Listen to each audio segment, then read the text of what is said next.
Lee Hoyle wakes up in a bathroom, looks in the mirror, and realizes he's somehow become the ridiculously overpowered noble character he made during his middle school Chunibyo phase. Yeah, our boy got isekai'd into his own cringe OC, and he knows exactly how bad that sounds. He checks his identity and sees the name Granfell Claudia RPS Romeo, a high-level clan successor with absurd stats. Meanwhile, the version of him that's still mentally normal takes one look at that status screen and immediately concludes he's cooked. Later, while drinking tea way too calmly for someone in this situation, Hoyle realizes what's happened. He has become a character he created 12 years ago when he was in middle school. Back then, my guy was fully committed to the bit. He spent his days creating dramatic self-insert characters and laughing like a final boss who just unlocked Phase 2. The fact that middle school Hoyle genuinely thought this was the coolest thing ever is doing psychic damage already. Just then, Hoyle traces everything back to a game called History of the Arcana Continent. It was once the biggest VR game in the world and stayed on top until the day its service shut down. But when the game died, reality broke with it. The CEO vanished, giant rifts started appearing, fantasy locations began manifesting in the real world, and monsters poured out everywhere. For a while, everyone thought humanity was finished. Then something even crazier happened. Players became assimilated with their game characters and gained access to all their abilities. Suddenly, people who used to grind raids for fun became real-life heroes. Back then, Hoyle also dreamed about becoming a player. Unfortunately, dreams cost money, and his family definitely did not have that kind of money. His father's business collapsed, the family struggled financially, and the expensive VR equipment became completely impossible to afford. His parents blamed themselves for it, while Hoyle was forced to accept reality and quit Arcana early. Back in the present, that decision comes back to haunt him. If he had known the game world would become reality, he never would have quit so early. The problem is that his old account barely progressed before he stopped playing. Even worse, the character he awakened as isn't his actual game character. It's the dramatic, noble demon hunter he invented during peak puberty. That is an L delivered with style. Granfell himself looks exactly like the kind of character a 14-year-old would spend 6 hours designing.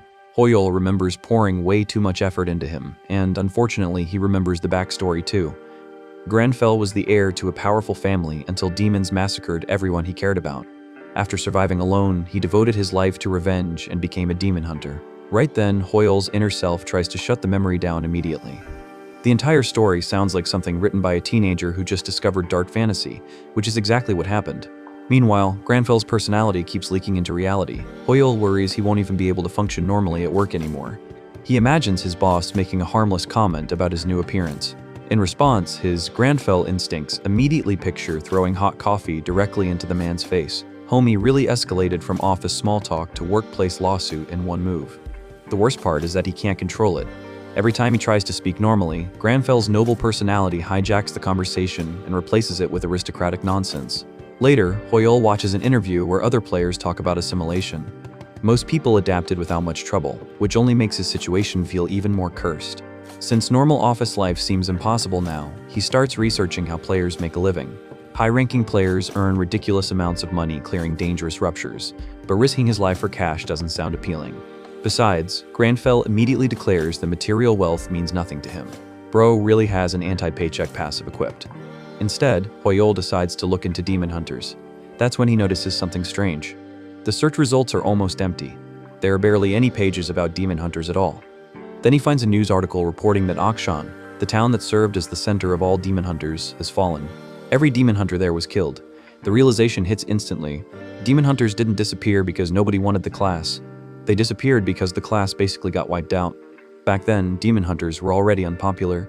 Their stats were weak, leveling was slow, and most of their progression came from boring quests like delivering bread every day. The fact that an entire class survived on bread delivery quests is honestly wild. Still, they had one major advantage. When it came to fighting demons, no other class could compete. Unfortunately, demons rarely appeared, most players hated the grind, and demon hunters became known as a useless class. As a result, almost nobody stuck with it. Back in the present, Hoyle starts panicking. All the trainers are dead, the progression path is gone, and nobody is left to hand out the quests that demon hunters relied on. While searching forums for answers, he notices players discussing a massive new update. Apparently demons have started appearing everywhere. When he opens the update information, he learns just how bad things have become. Demons can possess people, disrupt minds, and overwhelm even players above level 200. At that moment, a disturbing possibility appears. If every demon hunter died in Akshan, then he might actually be the only one left. Hoyle considers the idea but immediately doubts himself. His knowledge is 10 years out of date. The world has changed, and even elite players are struggling against these new threats. Then his younger self appears in his mind and calls him weak. The kid version of Hoyo starts quoting Granfell's old philosophy back at him. According to him, Granfell never runs from demons and never lets temptation or fear shake his pride. The more he hears it, the more annoyed he becomes. Unfortunately, he is also arguing with the character he personally wrote, so there is no winning this debate. Finally, Hoyo makes up his mind. He stands from his desk and realizes there was never any reason to hesitate. People are dying, demons are spreading, and sitting around overthinking won't change anything. After seeing reports of fresh casualties, he adjusts his tie and prepares to move. The villain arc is not loading. The demon hunter arc is. Then he makes his declaration. He tells the demons to be honored because he personally intends to send every one of them back to hell. Several years after the cataclysm, the world mostly recovered. People adapted, cities came back to life, and players became part of everyday society. But where people gathered, demons found opportunities. Negative emotions became their favorite food, and some demons started treating humans like collectible puppets. Cool, so that's just normal here. Meanwhile, a low-level party gathers outside a rupture at a subway station.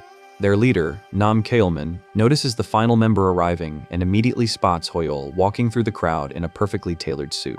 The guy looks less like an adventurer and more like he accidentally wandered out of a corporate board meeting. Even random bystanders stop to stare. Kaelman introduces himself and welcomes him to the team. Hoyol answers normally for once, which honestly counts as character growth. As they approach the rupture, Hoyol finally gets a proper look at how players see the world. Normal civilians walk right through the area without noticing anything strange, while players can see the dungeon entrance and all its information. The rupture is recommended for levels 35 to 40, which sounds great until Hoyol remembers he's only level 55, while most active players average around level 200. My guy loaded into endgame society with a tutorial account. Still, he manages to find a party around his level. The group consists of Kaelman, Han Song-wook, Choi Jong-hoon, and Seo Jong-yeon. After checking the dungeon's destruction rate, Kaelman figures another team already entered ahead of them. He gives everyone 5 minutes to prepare before heading inside. While waiting, Hoyol silently studies the situation. The others coordinate like normal teammates while our boy spends the whole time analyzing everything. Just then, the group enters the rupture. Everyone seems friendly, and Hoyol decides he should probably contribute to the conversation too. He remembers surviving life as the youngest brother with 3 older sisters and convinces himself social interaction should be easy. The fact that his confidence comes from surviving sibling warfare is honestly impressive. Then he opens his mouth. Instead of speaking normally, Granfell takes over and declares that nobody needs to worry because he is here. The party freezes on the spot while Hoyol immediately regrets every life decision that led to this moment. Kaelman awkwardly changes the subject and starts explaining the monsters they'll be fighting. Meanwhile, Hoyol decides the safest strategy is simply never talking again. As they move deeper inside, a notification identifies the area as Knoll's underground storage. Jongyeon points out that there aren't any Knolls around, and Kaelman assumes the earlier party already cleared them out. At first, everything seems fine. Then Hoyol notices something feels off. A pack of Knolls suddenly charges out from the darkness. Kaelman calls out the ambush, and the party immediately rushes into battle. While everyone fights, Hoyol hangs back and studies the group's formation. 1 tanker, 2 melee fighters, and a mage. Pretty standard on paper, but the more he watches, the stranger it looks. The tanker spends most of his time pulling monsters instead of protecting allies, while Song-wook ends up doing most of the defensive work, and Jongyeon carries a huge portion of the damage. Hoyol decides it isn't really his problem. Right now, his bigger concern is finding a weapon because his inventory is basically poverty simulator. Most of his anti-demon equipment is expensive, weak, or both. Bro looked at his gear options and got hit with a financial debuff. Just then, he hears an arrow fly past him. He turns and discovers several hidden Knoll archers waiting behind pillars. Kaelman warns the team, and suddenly arrows start raining from every direction. Seong-wook struggles to block the barrage while Jeong-hoon gets trapped by a massive executioner-type Knoll. He calls for help, but something feels wrong. Kaelman is standing safely in the back. As the others get overwhelmed, their leader barely moves. Nobody notices it yet, but Hoyol definitely does. The situation gets worse when another monster appears behind Jong-hoon and prepares to kill him.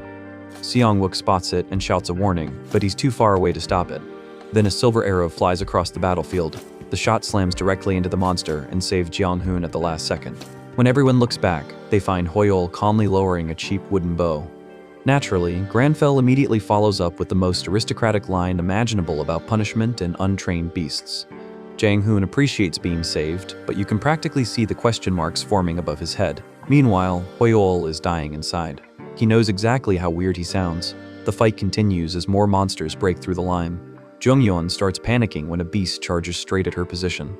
Hoyeol steps in front of her and tells her to focus on casting the strongest spell she can manage. For once, he keeps the instructions simple. While he holds the line, Jungyeon finishes her spell. A massive wave of fire tears through the corridor and wipes out the charging monsters. After the explosion, everyone checks whether Hoyeol survived. The others are covered in dust and smoke while this man somehow looks ready for a business presentation. Instead of celebrating, Hoyeol immediately starts worrying about recovering his silver arrow. That expensive projectile is getting more concerned than his own safety. Meanwhile, Jonghyun heals Sang-wook's injuries. Then Jong-hoon finally snaps. He storms over to Kaelmin and demands an explanation. The leader ignored obvious danger, failed to help the team, and practically let everyone walk into a trap. Kaelmin's response is to start laughing. Not nervous laughing, not awkward laughing, full supervillain DLC laughing. Jung-hoon gets even angrier and starts tearing into him. Then Jung-yeon notices something terrifying. Dark flames are rising from Kaelmin's body. The friendly leader act disappears instantly. Kaelmin starts mocking everyone for struggling and reveals he enjoyed watching them suffer. At that moment, a system notification activates Hoyeol's Demon Hunter ability. His power spikes the moment a demon appears. Hoyeol takes one look at Chomin and finally understands what's been bothering him this whole time. Then he points straight at him. Chomin isn't the victim, he's the demon. And judging by that giant demonic presence hanging over him, this fight is about to get a lot worse. The moment Hoyeol points at Kaelmin and calls him a demon, everything clicks into place. Unfortunately for the demon, it also activates the Demon Hunter skill Natural Enemy. The demon immediately drops the act and starts mocking everyone for being too slow to figure it out. Meanwhile, Jong-hoon, Jongyeon, and Sungwook are still trying to process the fact that their party leader just turned into the final boss. Then the demon attacks. The party gets dragged into horrifying illusions built from their own fears. Sang-wook suddenly finds himself trapped in a nightmare where his teammates are dying all around him, and a fear debuff immediately kicks in. Back in reality, the demon enjoys every second of it. Watching terrified humans panic is basically his favorite hobby. Before it can do anything else, Hoyeol moves. Our boy bursts forward so fast the demon barely reacts and drives a silver blade straight into Kaelmin's armor. Sadly, the armor holds. The demon laughs and points out a pretty obvious problem. If Hoyeol kills him, Kaelmin dies too. Meanwhile, Hoyeol is already looking for weak points. Bro heard the villain speech and immediately started checking the hitbox instead. The demon charges with a massive sword swing, but Hoyeol easily slips around it. At the same time, Natural Enemy keeps boosting his combat power just from being near a demon. The gap in strength starts becoming obvious. Hoyeol spots an opening between the armor plates and strikes. This time, the silver blade slips through the gap and lands cleanly. The demon immediately screams. Even after getting stabbed, it keeps ranting about how fake humans are. Apparently getting folded wasn't enough to stop the monologue. Then something strange happens. Black blood starts pouring from Kaelmin's eyes and nose. The demon suddenly realizes what actually hit it. The blade is silver. For a demon, that is basically emotional damage and physical damage at the same time. A moment later, the demon completely collapses. Hoyeol casually turns around and starts walking away before the fight is even finished. Meanwhile, the demon is having the worst realization of its life. It got beaten by a random human carrying silver equipment, and now its entire villain arc is ending in a subway station. Hoyeol looks down at it and makes things worse. He tells the demon not to talk to him because he doesn't speak to prey. The line goes unbelievably hard. The fact that Hoyeol probably didn't mean for it to sound cool makes it even worse. With the demon defeated, its possession finally breaks. Before disappearing, it starts wondering where everything went wrong. The answer is probably somewhere around the moment it picked a fight with the only demon hunter in the area. Meanwhile, we finally get Kaelmin's side of the story. Before all this happened, he spent years living in the shadow of his younger brother Nam Taemin. Taemin was successful, respected, and powerful, while Kaelmin constantly got compared to him. Even his own brother told him to stop risking his life in ruptures and join the guild as an analyst instead. Kaelmin laughed it off, but deep down it bothered him. He didn't want to be known as Taemin's useless older brother. Things only got worse when other players started mocking him. People constantly compared the brothers, questioned whether they were even related, and treated Kaelmin like a joke. After hearing that enough times, the cracks started forming. That's when the demon appeared. It offered him exactly what he wanted. It told him to stand back and let it handle everything. Back in the present, Kaelmin finally wakes up. He remembers being possessed but can't understand how he's still alive after getting stabbed. The rest of the party immediately rushes over to him. Everyone is relieved to see him breathing, and for once nobody is getting chased by monsters. Then Hoyeol decides to remind everyone he exists. He casually repeats that they never needed to worry because he was there. Bro saved the entire party and immediately clocked back into noble mode. After that, he explains how demons work. Negative emotions make them stronger, so the best thing people can do is stay confident and refuse to feed their fear. At the same time, Hoyol remembers an old demon hunter rule. Demon hunter attacks only affect the demon itself, not the possessed victim, which means Kaelmin was never in danger from the stab. More importantly, the demon didn't drop any loot. Hoyol checks the rewards, finds absolutely nothing, and realizes the imp was completely broke. Imagine possessing people for a living and still dropping 0 items. Later, word of the incident spreads online. A forum post describes how an imp appeared inside a knoll rupture and nearly wiped out an entire party before a mysterious player showed up and beat it. Naturally, nobody believes the story. The comments immediately accuse the poster of making everything up. To be fair, a random suit-wearing noble archer appeared and bullied a demon. Does sound fake without context. Elsewhere, Kaelmin brings the story to his younger brother Taemin, who now leads a guild. Taemin takes one look at the forum post and refuses to believe any of it. Recruiting a stranger based on an internet story sounds ridiculous. Then Kaelmin quietly drops one important detail. The party leader who got possessed was him. And just like that, Taemin nearly spits out his tea. The chapter opens with Taemin completely losing it after hearing about Hoyol. Not because of the demon part, not because of the impossible class, because his brother suddenly wants to quit being a player and become an analyst. Kaelmin explains that he's serious this time. After everything that happened in the rupture, he finally realized he doesn't need to spend his life chasing after his younger brother. Instead, he wants to focus on what he's actually good at. And honestly, getting possessed by a demon is one way to discover your career path. He admits that Hoyol helped him see things differently. Rather than forcing himself to keep up with Taemin, he wants to take pride in his own strengths. That immediately makes Taemin curious. The more he thinks about Hoyol, the weirder the guy sounds. He shrugged off a demon's mental attacks, fought using a dagger instead of magic, and entered a rupture that should have been beneath someone with his abilities. Even Taemin can't figure out what class he belongs to. Considering there are thousands of classes in Argana, that's saying something. Meanwhile, Kaelmin keeps trying to convince him the story is real. Taemin cuts him off and says he already believes him. After all, Kaelmin was there. Then Taemin pulls out a contract. Turns out he already prepared analyst paperwork before Kaelmin even finished asking. My guy came to the meeting with recruitment documents already loaded. Taemin reminds him that a lot of Gaon's success came from Kaelmin's advice. Boss patterns, strategy analysis, player scouting. He has been helping behind the scenes for years. Then he officially welcomes him as a Gaon analyst. Kaelmin gets embarrassed and thanks him. The wholesome moment lasts about 3 seconds before he actually reads the contract and immediately starts sweating. Elsewhere, Hoyol wakes up and checks his status. His level jumped from 55 to 67. The ghost version of Hoyol completely loses his mind over it. One imp gave them 12 levels, and our boy somehow responds by saying the increase is small. That's not confidence anymore, that's a stat-induced personality disorder. While thinking about where to put his points, Hoyol notices another problem. His room is messy. Unfortunately, Granfell notices too. Instead of resting after nearly dying in a rupture, Hoyol immediately starts cleaning the entire apartment. The bed wasn't even that messy, but Granfell apparently treats dust particles like raid bosses. Hours later, the apartment is spotless. Then he starts cooking. Then he starts eating healthy. Then he starts cleaning dishes. The ghost version of Hoyol slowly realizes Granfell's traits aren't limited to combat abilities. His self-discipline, habits, and lifestyle are all leaking into reality too. Normally, Hoyol would have showered, ordered delivery, and collapsed into bed. Instead, he's accidentally becoming a functioning adult. Later, while reviewing Granfell's abilities, Hoyol remembers something important. Granfell wasn't just strong, the guy was talented at basically everything. He could learn magic after seeing it once, was highly intelligent, physically gifted, and ridiculously adaptable. Middle school Hoyol really said, what if my OC had literally every talent and nobody stopped him? That gives Hoyol an idea. Just then, he gets a message from Coleman. The message is massive. Kaelmin thanks him, recommends him to South Korea's top guild, and even sends over a scouting contract. The ghost Hoyol takes one look at the wall of text and starts questioning life. Meanwhile, Hoyol rejects the offer immediately, not after reading it, not after considering it. Just number. Elsewhere, Taemin sees the response and nearly explodes. The strongest guild in the country offered housing, benefits, and an absurd contract package, and Hoyol rejected it in 2 letters. Taemin immediately becomes convinced another guild stole him first. The man starts investigating like somebody kidnapped a 5-star legendary unit from his gacha banner. Kaelmin tries explaining that maybe another top guild made a better offer. That only makes Taemin angrier. Soon he's demanding every possible detail about Hoyol. What does he look like? What class is he?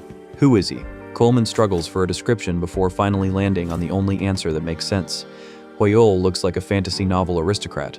Not just an aristocrat, an extremely fancy aristocrat. Back at home, Hoyol completely ignores the guild drama and starts testing his theory.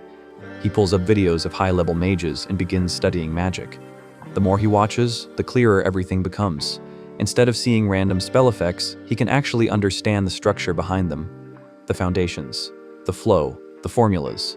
At that moment, he realizes Granfell's talent is real. If he has enough mana, he should be able to reproduce most spells after seeing them. The ghost version of Hoyol immediately starts celebrating. After all, overpowered genius characters are basically the final form of middle school syndrome. Hoyol calls the comment rude, but he doesn't exactly disagree. With that confirmed, he finally starts distributing his stat points. He puts points into stamina and agility, then dumps most of them into mana.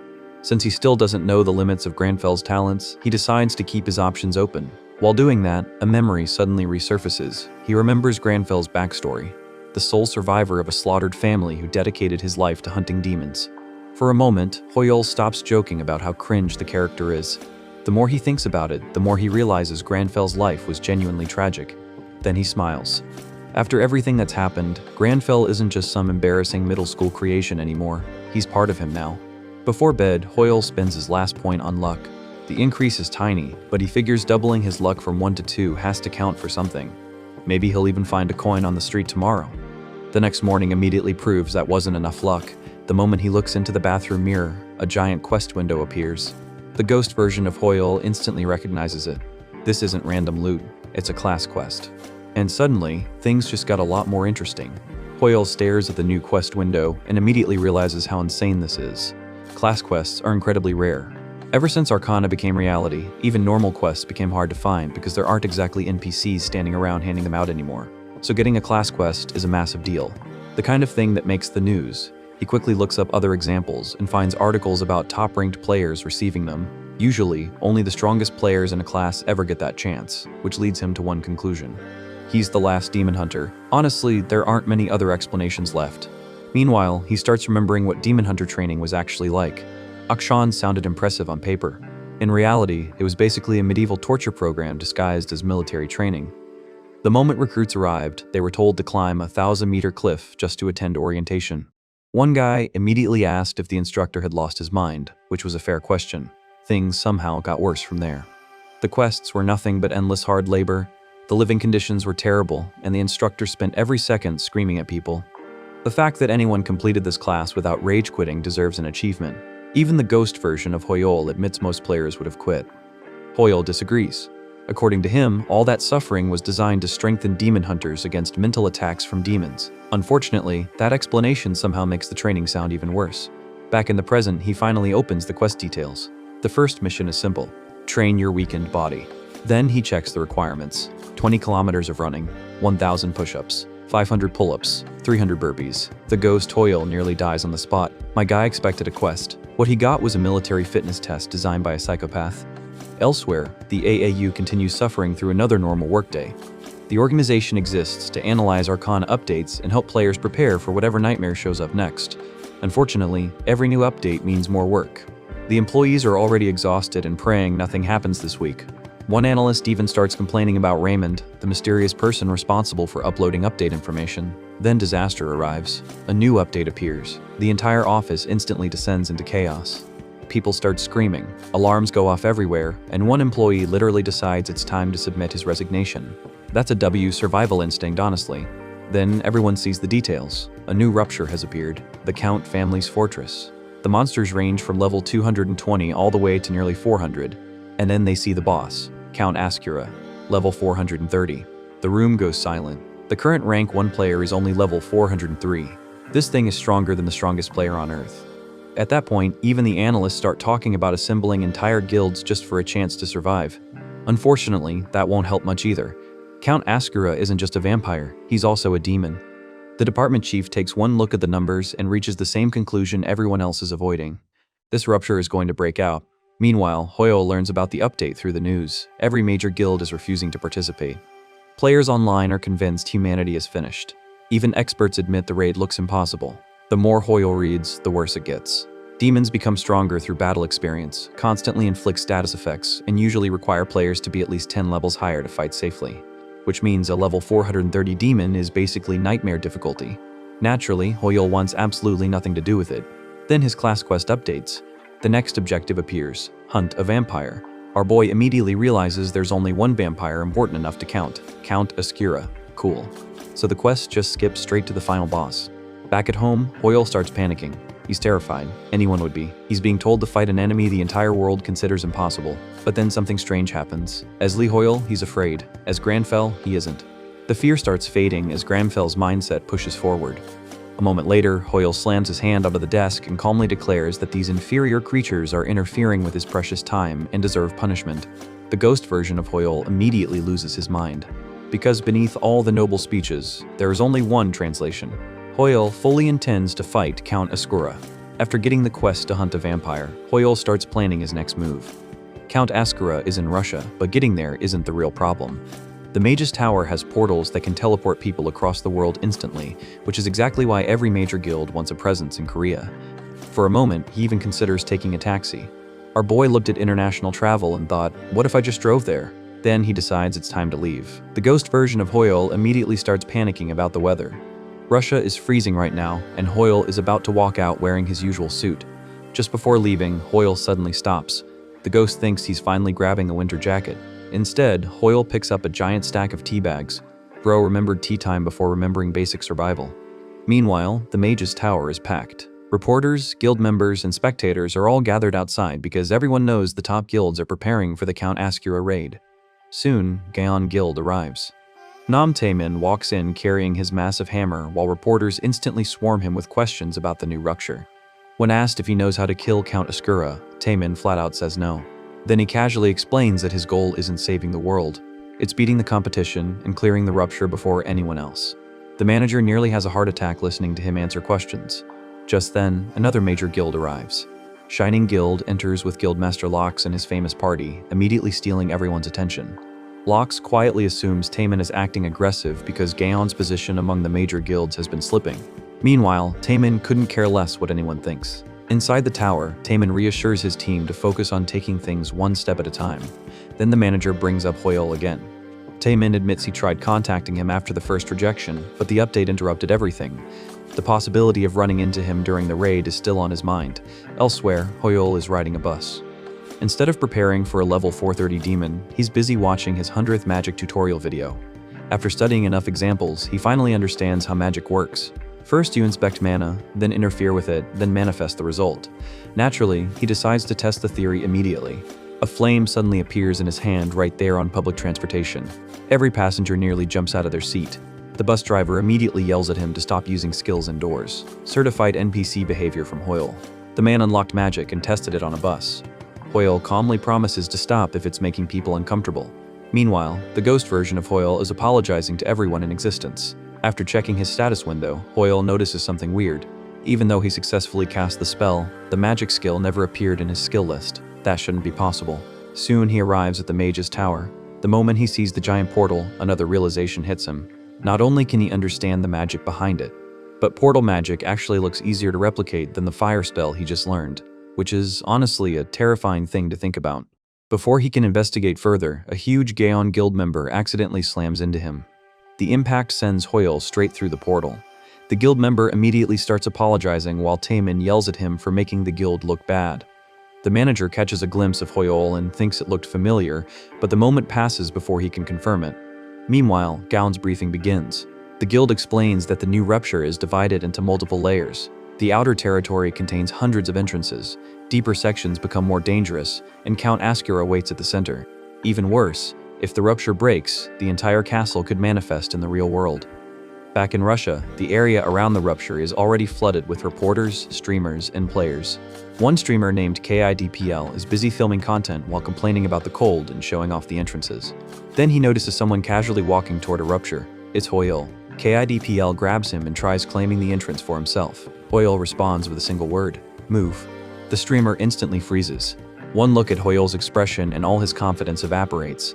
That's an L delivered at sub-zero temperatures.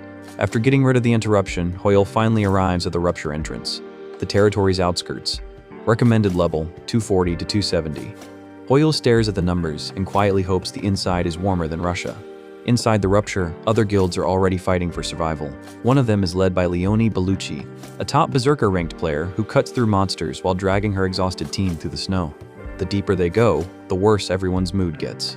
Then Leonie notices something that instantly sends her into a rage. The chapter ends with her unleashing a stream of profanity so bad, the narration literally refuses to repeat it. The moment Hoyle enters the rupture, a notification pops up showing the area is already nearly 10% destroyed. Most people would be worried. Hoyle takes one look at the frozen wasteland and calls it a perfect hunting ground. Meanwhile, the ghost version of Hoyle is busy freezing to death. My guy packed enough tea for a week but still forgot winter clothing. Before long, a pack of bloodied wolves appears. The monsters are level 230. Hoyle is only level 67. Normally, that should be a death sentence. Then, natural enemy activates. The moment the skill kicks in, Hoyle immediately decides he can win. He pulls out a silver knife, looks at the wolves, and politely informs them they picked the wrong owner. The confidence is honestly illegal. At the same time, his class quest updates. The hunt has officially begun. Elsewhere, Leonie Bellucci and the Berserker Guild are having a terrible day. They've already killed dozens of bloodied wolves, but the monsters just keep coming. Leonie responds to this problem the only way Leonie knows how, by screaming profanity at everything within hearing distance. As the fight drags on, one of her teammates notices something strange. The wolves aren't afraid. No matter how many die, none of them hesitate or retreat. Then a howl echoes through the mountains. This time it sounds different, not aggressive. Terrified, the entire group immediately realizes something else is hunting the wolves. Naturally, Leonie decides the best course of action is sprinting directly toward whatever caused it. Certified berserker decision-making. Meanwhile, Hoyle continues experimenting with magic. After studying countless videos, he finally understands the process. Inspect mana, interfere with mana, manifest the result. Simple in theory, absolutely ridiculous in practice. Standing on a ridge, he pours mana into an ordinary arrow and activates the final step. Manifest. The next second, a gigantic pillar of fire erupts across the battlefield. The explosion completely erases a group of level 230 wolves in one shot. The survivors immediately panic and run. Boss fight cancelled. A little later, Leonie's group arrives and finds the aftermath. The entire valley looks like it lost an argument with a volcano. At the center of the destruction sits a man in a suit calmly drinking tea. Nobody knows what to say. Leonie stares at the burning landscape. Then she stares at the tea. Then she stares at the suit. Her brain clearly refuses to process all three at the same time. One of her teammates suggests Hoyle might be a streamer. Leonie instantly rejects the idea and upgrades him to stupid bastard instead. Soon they approach him and tell him to leave. After all, from their perspective, he's just some random civilian standing inside a high-level rupture. Hoyle completely ignores them, not because he didn't hear them, he simply keeps drinking tea. Leonie immediately takes that personally. The fact that a stranger ignored her after she spent the entire day fighting monsters is enough to trigger a new villain arc. Before she can grab him, another problem appears. A massive army of bloody bandits surrounds the entire area. Hundreds of undead enemies rush in from every direction. Leonie immediately orders everyone into formation. The Berserker Guild fights back, but the numbers keep growing. Then things get even worse. Thousands of arrows suddenly appear in the sky. The group looks up and realizes they're completely surrounded. For the first time all chapter, nobody has a good answer. Meanwhile, Hoyle takes another sip of tea. Leonie completely loses it. She points at the incoming army, the arrows, the monsters, and then at Hoyle himself while demanding to know why he's still sitting there. Hoyle finally looks around and gives his professional assessment. Seems doable. Bro looked at an army, an arrow storm, and certain death and rated it medium difficulty. Then he decides to test another theory. While everyone prepares for impact, Hoyle starts manipulating the mana inside his tea. The amount of mana required should be impossible for someone his level. If he's wrong, he'll probably pass out immediately. Still, he pushes forward, because one question keeps bothering him. What if the things he's using aren't skills at all? A moment later, he spills a small amount of tea onto the ground. The earth explodes upward. An enormous stone wall erupts into existence and stretches across the battlefield, completely blocking the incoming arrows. The entire Berserker Guild freezes. Leonie has never seen anything like it. A wall that massive should require some absurdly rare ability. Then Hoyle calmly steps forward and gives the answer. It isn't a skill. What he's using is magic itself. Hoyle's giant stone wall completely reshapes the battlefield, and the entire Berserker Guild just stands there staring at it. Leonie tries to figure out what she's looking at. An alchemist shouldn't be able to do this. A mage shouldn't be able to do this either. Meanwhile, Hoyle casually explains that what he's using isn't a skill. It's magic itself. That answer somehow creates more questions than it solves. The Berserker members immediately start trying to classify him. Alchemist, mage, some hidden class. Nobody has a clue. Meanwhile, Hoyle is busy analyzing his own abilities. As far as he's concerned, this looks closer to mana manipulation than traditional magic. Our boy just dropped a mountain-sized wall and immediately started peer-reviewing himself. Just then, more bloodied bandits attack from the side. The guild snaps back into combat while Hoyle reluctantly realizes tea time will have to wait. Honestly, that sounds like the real tragedy here. Leone immediately orders him to retreat to the backline. Instead, Hoyle calmly walks past her and raises his bow. That catches everyone off guard. A wall-making alchemist suddenly pulling out a bow was not on anyone's bingo card. While the guild fights for survival, one berserker gets seriously injured and another attack comes straight at him. The guy realizes he can't dodge. Then a massive blast of fire tears through the battlefield. One arrow, one shot. An entire section of monsters disappears. The wounded player survives and spends the next few seconds trying to process what just happened. Leone is having the same problem. First the wall, now the fire arrow. She starts trying to identify his class again and somehow ends up even more confused than before. Then another monster sneaks up behind her. Before she can react, a second fire attack deletes it instantly. At that point, Leone gives up. Mage, archer, alchemist. Whatever this guy is, he's breaking the rules. Meanwhile, Hoyle keeps clearing enemies like he's checking items off a grocery list. Before long, the battlefield is secure. The surviving berserker members start searching the area while Leone keeps sneaking glances toward Hoyle. The man is alone inside a high-level rupture, dressed like a noble, carrying tea everywhere, and doesn't look tired at all. Naturally, her curiosity starts winning. Then she remembers he basically saved everyone. Leone reluctantly admits she should probably thank him, right after she finishes being annoyed with him first. As she keeps looking over, another thought slips into her head. The guy's pretty handsome. She immediately tries to shut that thought down. The denial arc is loading. Meanwhile, Hoyle remains completely focused on making tea. When he finally notices her staring, Leone panics. Her brain instantly invents an entire conversation about sharing tea together. Unfortunately, reality has other plans. Hoyle looks at her and calmly says that staring won't get her any tea because he doesn't have any to spare. Leone takes critical damage. The emotional HP bar just vanished. Elsewhere, the world's attention remains locked on the Russian rupture. Reporters explain that the territory's outskirts is only the first of 3 rupture stages, and every major guild is competing to clear it first. Most experts expect Shining Guild or Gaon Guild to win. Nobody is even mentioning Berserker. Back at the command center, the media teams continue monitoring guild progress. Everything looks normal. Then suddenly, an incoming video feed appears. The assistant director freezes. The rupture has turned blue. Someone cleared it. Instant chaos breaks out. Reporters start running through the snow while everyone tries to figure out which guild pulled it off. Most people assume it has to be Gaon or Shining. Then they reach the exit. Standing there is Berserker Guild. The same guild nobody expected to win. The command center immediately loses its mind. Even stranger, the entire group looks way too healthy for a guild that supposedly fought through the hardest rupture. Then they notice something else. A Korean man in a suit is standing with them. Meanwhile, Hoyle adjusts his tie like he didn't just carry the entire run. The reporters rush him first. Questions start flying from every direction about the clear Berserker Guild and what happened inside. Hoyle finally reaches the limit of his patience. He turns toward the nearest reporter and tells him to move. The pressure behind those 2 words is so intense that the reporter immediately apologizes. The poor guy got hit with a verbal fear debuff. After that, Hoyle walks away without another word. On the outside, he looks calm and dignified. Inside, he's screaming, because he's freezing. Back near the exit, reporters shift their attention to Leone and congratulate Berserker Guild for the first clear. Leone refuses every interview. As far as she's concerned, they should be interviewing Hoyle instead. The more she thinks about him carrying the run, ignoring her, stealing the spotlight, and then disappearing, the angrier she gets. Finally, she looks around and realizes he's gone. One of her teammates casually explains that Hoyle already left. Apparently, he said he was going home for a bit. Leone completely breaks. The man entered a high-level rupture, destroyed everything in sight, took the first clear, rejected all interviews, and then went home. Just like that. And honestly, that's the part she finds hardest to believe. Hoyle disappears before anyone can stop him, and Leone completely loses her mind over it. The guy practically carried the entire clear-handed Berserker Guild, a historic achievement, then walked away without even taking credit. Leone keeps yelling that interviews affect guild value and reputation, which honestly makes this whole thing even funnier because Hoyle could not care less. Just then, another rupture turns blue. The crowd immediately realizes someone just secured second clear. A moment later, Gaon Guild steps out looking exhausted after fighting through the outskirts. Taemin takes one look around and realizes they weren't first. That realization hits harder than any monster in the rupture. When he sees Berserker Guild standing there, he immediately asks if they got first clear. Leone doesn't even bother explaining. Meanwhile, reporters start digging into Leone's interview comments, especially after she casually implies Korea has another player stronger than Gaon. Later, back at Gaon's camp, Taemin watches the interview replay while eating ramen. The moment he hears Leonie's comments, he gets irritated and starts ranting about it.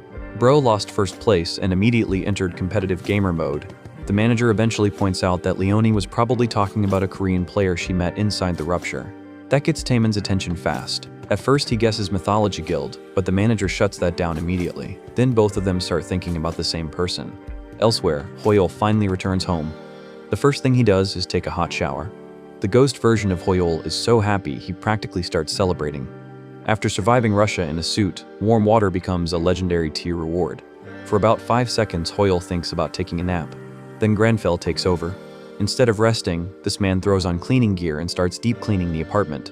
The ghost Hoyol is begging for sleep while Granfell treats household chores like a sacred questline. Hours later, the apartment is spotless. The dishes are done. The food is homemade. The tea is ready. And somehow, Hoyol feels less sleepy than before. After that, he checks his status window. His level has jumped all the way to 86 after clearing the outskirts. That's 19 levels from a single rupture, and our boy still acts like it's nothing. While reviewing everything, Hoyol realizes how risky the fight really was. Magic lets him use mana more efficiently than skills, but his mana regeneration is terrible. Right now, he's basically running a supercar with a leaking fuel tank. He also realizes Demon Hunter is still a painfully limited class. Most of what carried him wasn't the class itself. It was magic and the people who fought beside him. That thought reminds him of Leonie. Looking back, he admits he could have thanked them properly. The angry Chihuahua energy was hiding a useful ally after all. Then a memory about Granfell's personality suddenly resurfaces. If someone underestimated him, he proved them wrong. If someone overestimated him, he'd make their expectations reality. The fact that middle school Hoyol wrote this and somehow made it work is honestly ridiculous. Soon, Hoyol focuses on the next target, the Count's territory. He decides he can't keep relying on magic alone and needs to improve his combat skills. Then he remembers the dual dagger fighter from the rupture, Leonie. If he can copy her movements, his close combat abilities should improve dramatically. The ghost Hoyol immediately senses danger. Sure enough, Hoyol opens his class quest: 20 kilometers of running, 1,000 push-ups, 500 pull-ups, 300 burpees. The ghost Hoyol already knows where this is going. Hoyol calmly declares that fundamentals are the most important. Then he announces he'll finish the dishes before training. At this point, sleep has officially become the true final boss. Later that night, Hoyol runs through the city while listening to the radio. Everything seems normal until an emergency broadcast suddenly interrupts. The outskirts are almost fully cleared. More importantly, the Count's territory is somehow already at 60% destruction, despite not even being open yet. The news sends everyone into panic mode. Analysts, guilds, and experts all start scrambling for answers because if the rupture collapses, countless people could die. Even Taemin can't understand how the destruction rate increased so quickly. Meanwhile, Hoyol immediately figures it out. Based on Achan's records, vampires can distribute their authority through blood. Count Ascura shared that authority with the monsters in the outskirts. When those monsters died, the authority returned to him. Then Ascura redistributed that power to the monsters inside the Count's territory, which means every clear is actually making the next stage stronger. Back home, Hoyol realizes the real danger. If players clear the Count's territory, there's a chance the Count's fortress could collapse immediately afterward. That would be a disaster. Granfell's noble instincts immediately kick in. As far as he's concerned, Ascura isn't acting like a proper aristocrat at all. An aristocrat doesn't take back what he gives away. With that judgment made, Hoyol decides the Count deserves punishment. The ghost version of Hoyol has a much bigger concern: sleep. Unfortunately, Hoyol's response is simple: he can sleep when he's dead. Meanwhile, a notification appears deep inside the rupture, the Count's territory. Recommended level 350 to 400. 5 hours until breakdown. Things just got a lot worse. Meanwhile, Park Wigging heads to Russia and starts streaming outside the Count's territory rupture. With the destruction progress already at 70% and less than 5 hours before the breakout, every major guild is gathering despite it being almost 4 a.m. The man is absolutely loving the chaos. He explains that unlike the outskirts, which had around 200 ruptures, the Count's territory only has about 30. That means multiple guilds have to share the same rupture, so contribution rewards are about to become a bloodbath. Soon, Kielman meets up with Nam Taemin and confirms the competition is unavoidable. The only matchup they want to avoid is Shining, but Taemin reveals Shining is already dealing with Unified Under Heaven instead. That leaves Berserker entering with Second Son and Bohemian. Fligging immediately points out that plenty of guilds are avoiding Berserker after their first clear performance. Reputation really started carrying weight. Then heavy footsteps echo through the snow. Hisagi Kazuma, the guildmaster of Inazuma, arrives with his team and casually announces they're entering the exact same rupture as Gaon. Taemin instantly gets fired up. Kazuma keeps throwing insults, saying it's easier to fly to Russia than bother opening a Korean branch, and even calls Gaon trash. The two guildmasters end up face to face with their auras exploding around them. Fugang can barely contain himself because he's watching one of the biggest rivalries in the game unfold live. Korea versus Japan was already enough to get every reporter sprinting over. Keelman tries calming Taemin down, reminding him that destroying the rupture matters more than fighting each other. Then reporters start comparing their rankings and hyping the rivalry even harder. That completely changes Keelman's attitude. He tells Taemin they were there first, so they have no reason to back down. Go rip them apart. A second later, Gaon and Inazuma enter the same rupture together. Meanwhile, news spreads across the world as broadcasters cover every major matchup. Shining faces. Unified under heaven in the north, Berserker teams up with Second Son and Bohemian in the south, and all eyes stay locked on Gaon versus Inazuma. The destruction progress soon climbs to 80%, making everyone even more nervous. Time is running out. Elsewhere inside the Count's territory, Lee Hoyle is doing something completely different. Instead of rushing ahead, he's quietly sipping tea from a porcelain cup while sitting on a throne he created with alchemy. After the last rupture, he realized burning through mana was a terrible habit. So he starts experimenting with using alchemy more efficiently, creating simple objects from nearby rocks instead of wasting mana on complicated designs. Then, he discovers something huge. If he restores altered objects back to their original state, the mana cost is almost zero. That's enough for him to develop a new technique, reversal magic. Even his inner Granfell can't help questioning the dramatic name. Bro really unlocked a new skill and immediately started branding it. Just then, Count Askira's level 300 soldiers surround him. Hoyle barely reacts. He calls the Count's authority pathetic before crushing the entire group with overwhelming gravity magic. The survivors don't last much longer. Using reversal magic, he restores the battlefield to its original state, turning the shattered terrain into a deadly attack that wipes out the remaining monsters while barely spending any mana. Elsewhere in the deepest part of the territory, Nam Tae-min cuts through Count Askira's soldiers with ease. The problem is that there are barely any enemies. After all that fighting, he's only killed around 10 monsters. A scout reports that Inazuma's side found almost the same number. Both guilds entered from different directions, yet neither has encountered much resistance. Something is clearly off. Then Kazuma casually walks into the same area and starts provoking Taemin again. The two are seconds away from throwing hands when Kaelman contacts Taemin through his earpiece. Kaelman asks where he is. Taemin says he's standing in what looks like a city square. The moment Kaelman hears that, he completely panics. He screams at Taemin to get out immediately. Before anyone can move, the entire square starts shaking. A massive army appears, not ordinary soldiers. Count Askira's level 350 knights. Taemin stares at the charging cavalry and immediately realizes the real battle has only just begun. Taemin and Gaon Guild finally enter the Count's territory, and things immediately go sideways. Instead of ordinary monsters, they're surrounded by level 350 undead knights. Not a few of them either. An entire cavalry force appears from every direction. Taemin instantly realizes how bad this is. Cavalry units are already dangerous, and fighting them on open ground makes everything worse. Even the tankers would get crushed trying to stop a charge like this. Just then, scouts report more enemies approaching from behind. Within seconds, Gaon Guild is completely surrounded. Front, back, left, right. Everywhere they look, armored knights are charging straight at them. That's an L delivered on horseback. Meanwhile, another guild contacts Taemin through comms. Apparently, they got hit by the exact same cavalry ambush and barely survived. Their advice is simple. Retreat immediately and lure the knights into narrow terrain. The problem is that Taemin can't retreat. A knight is already standing right behind him. The enemy even asks where exactly he's planning to run. At that moment, giant magic circles suddenly appear in the sky. Nobody understands what's happening. Then, enormous stone pillars erupt from the ground across the entire battlefield. The cavalry charge instantly falls apart. Horses crash into obstacles, formations break apart, and knights get scattered everywhere. One second, they looked like a raid boss mechanic. The next second, they were stuck in traffic. Taemin stares at the landscape in disbelief. The battlefield is now covered with towering stone pillars, and nobody has any clue who caused it. Then, a familiar figure walks through the dust. Back at Gaon's command center, analysts see the same thing through the live feeds and immediately start freaking out. The moment the dust settles, Taemin finally recognizes him. It's Hoyol. Meanwhile, a streamer named Huigang is running around the rupture trying to chase guild activity for content. After getting distracted by footprints and his own chat, he suddenly notices massive vibrations shaking the area. Naturally, he sprints toward the giant stone pillars because self-preservation is apparently optional for streamers. Back on the battlefield, everyone keeps staring at Hoyol. The man casually reshapes the entire terrain without chanting a spell, without visible equipment, and while wearing dress shoes. At this point, even experienced players stop trying to guess his class. Then someone notices another problem. The enemy cavalry is still advancing through the gaps between the pillars. For a moment, it looks like the plan failed. Then Taemin realizes what Hoyle actually did. The pillars aren't there to stop the cavalry completely, they're there to slow them down.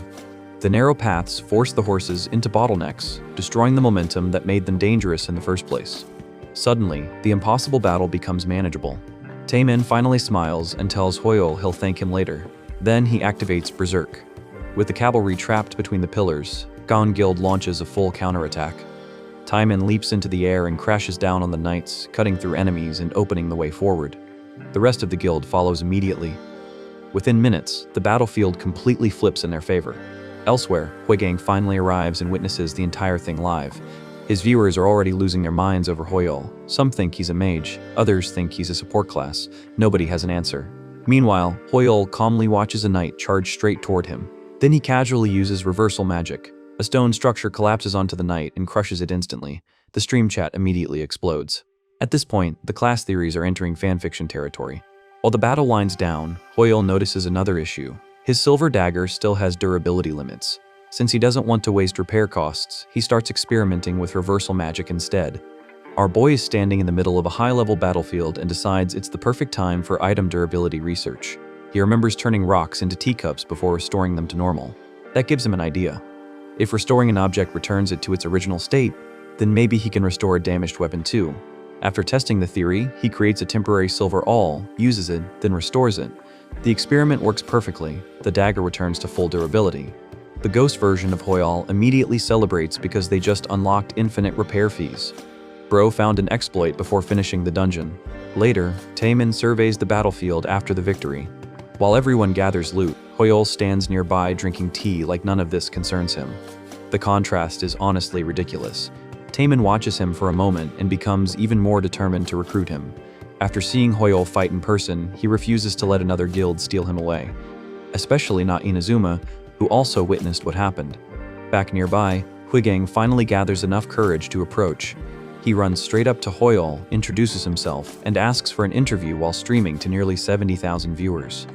Hoyle slowly looks at him.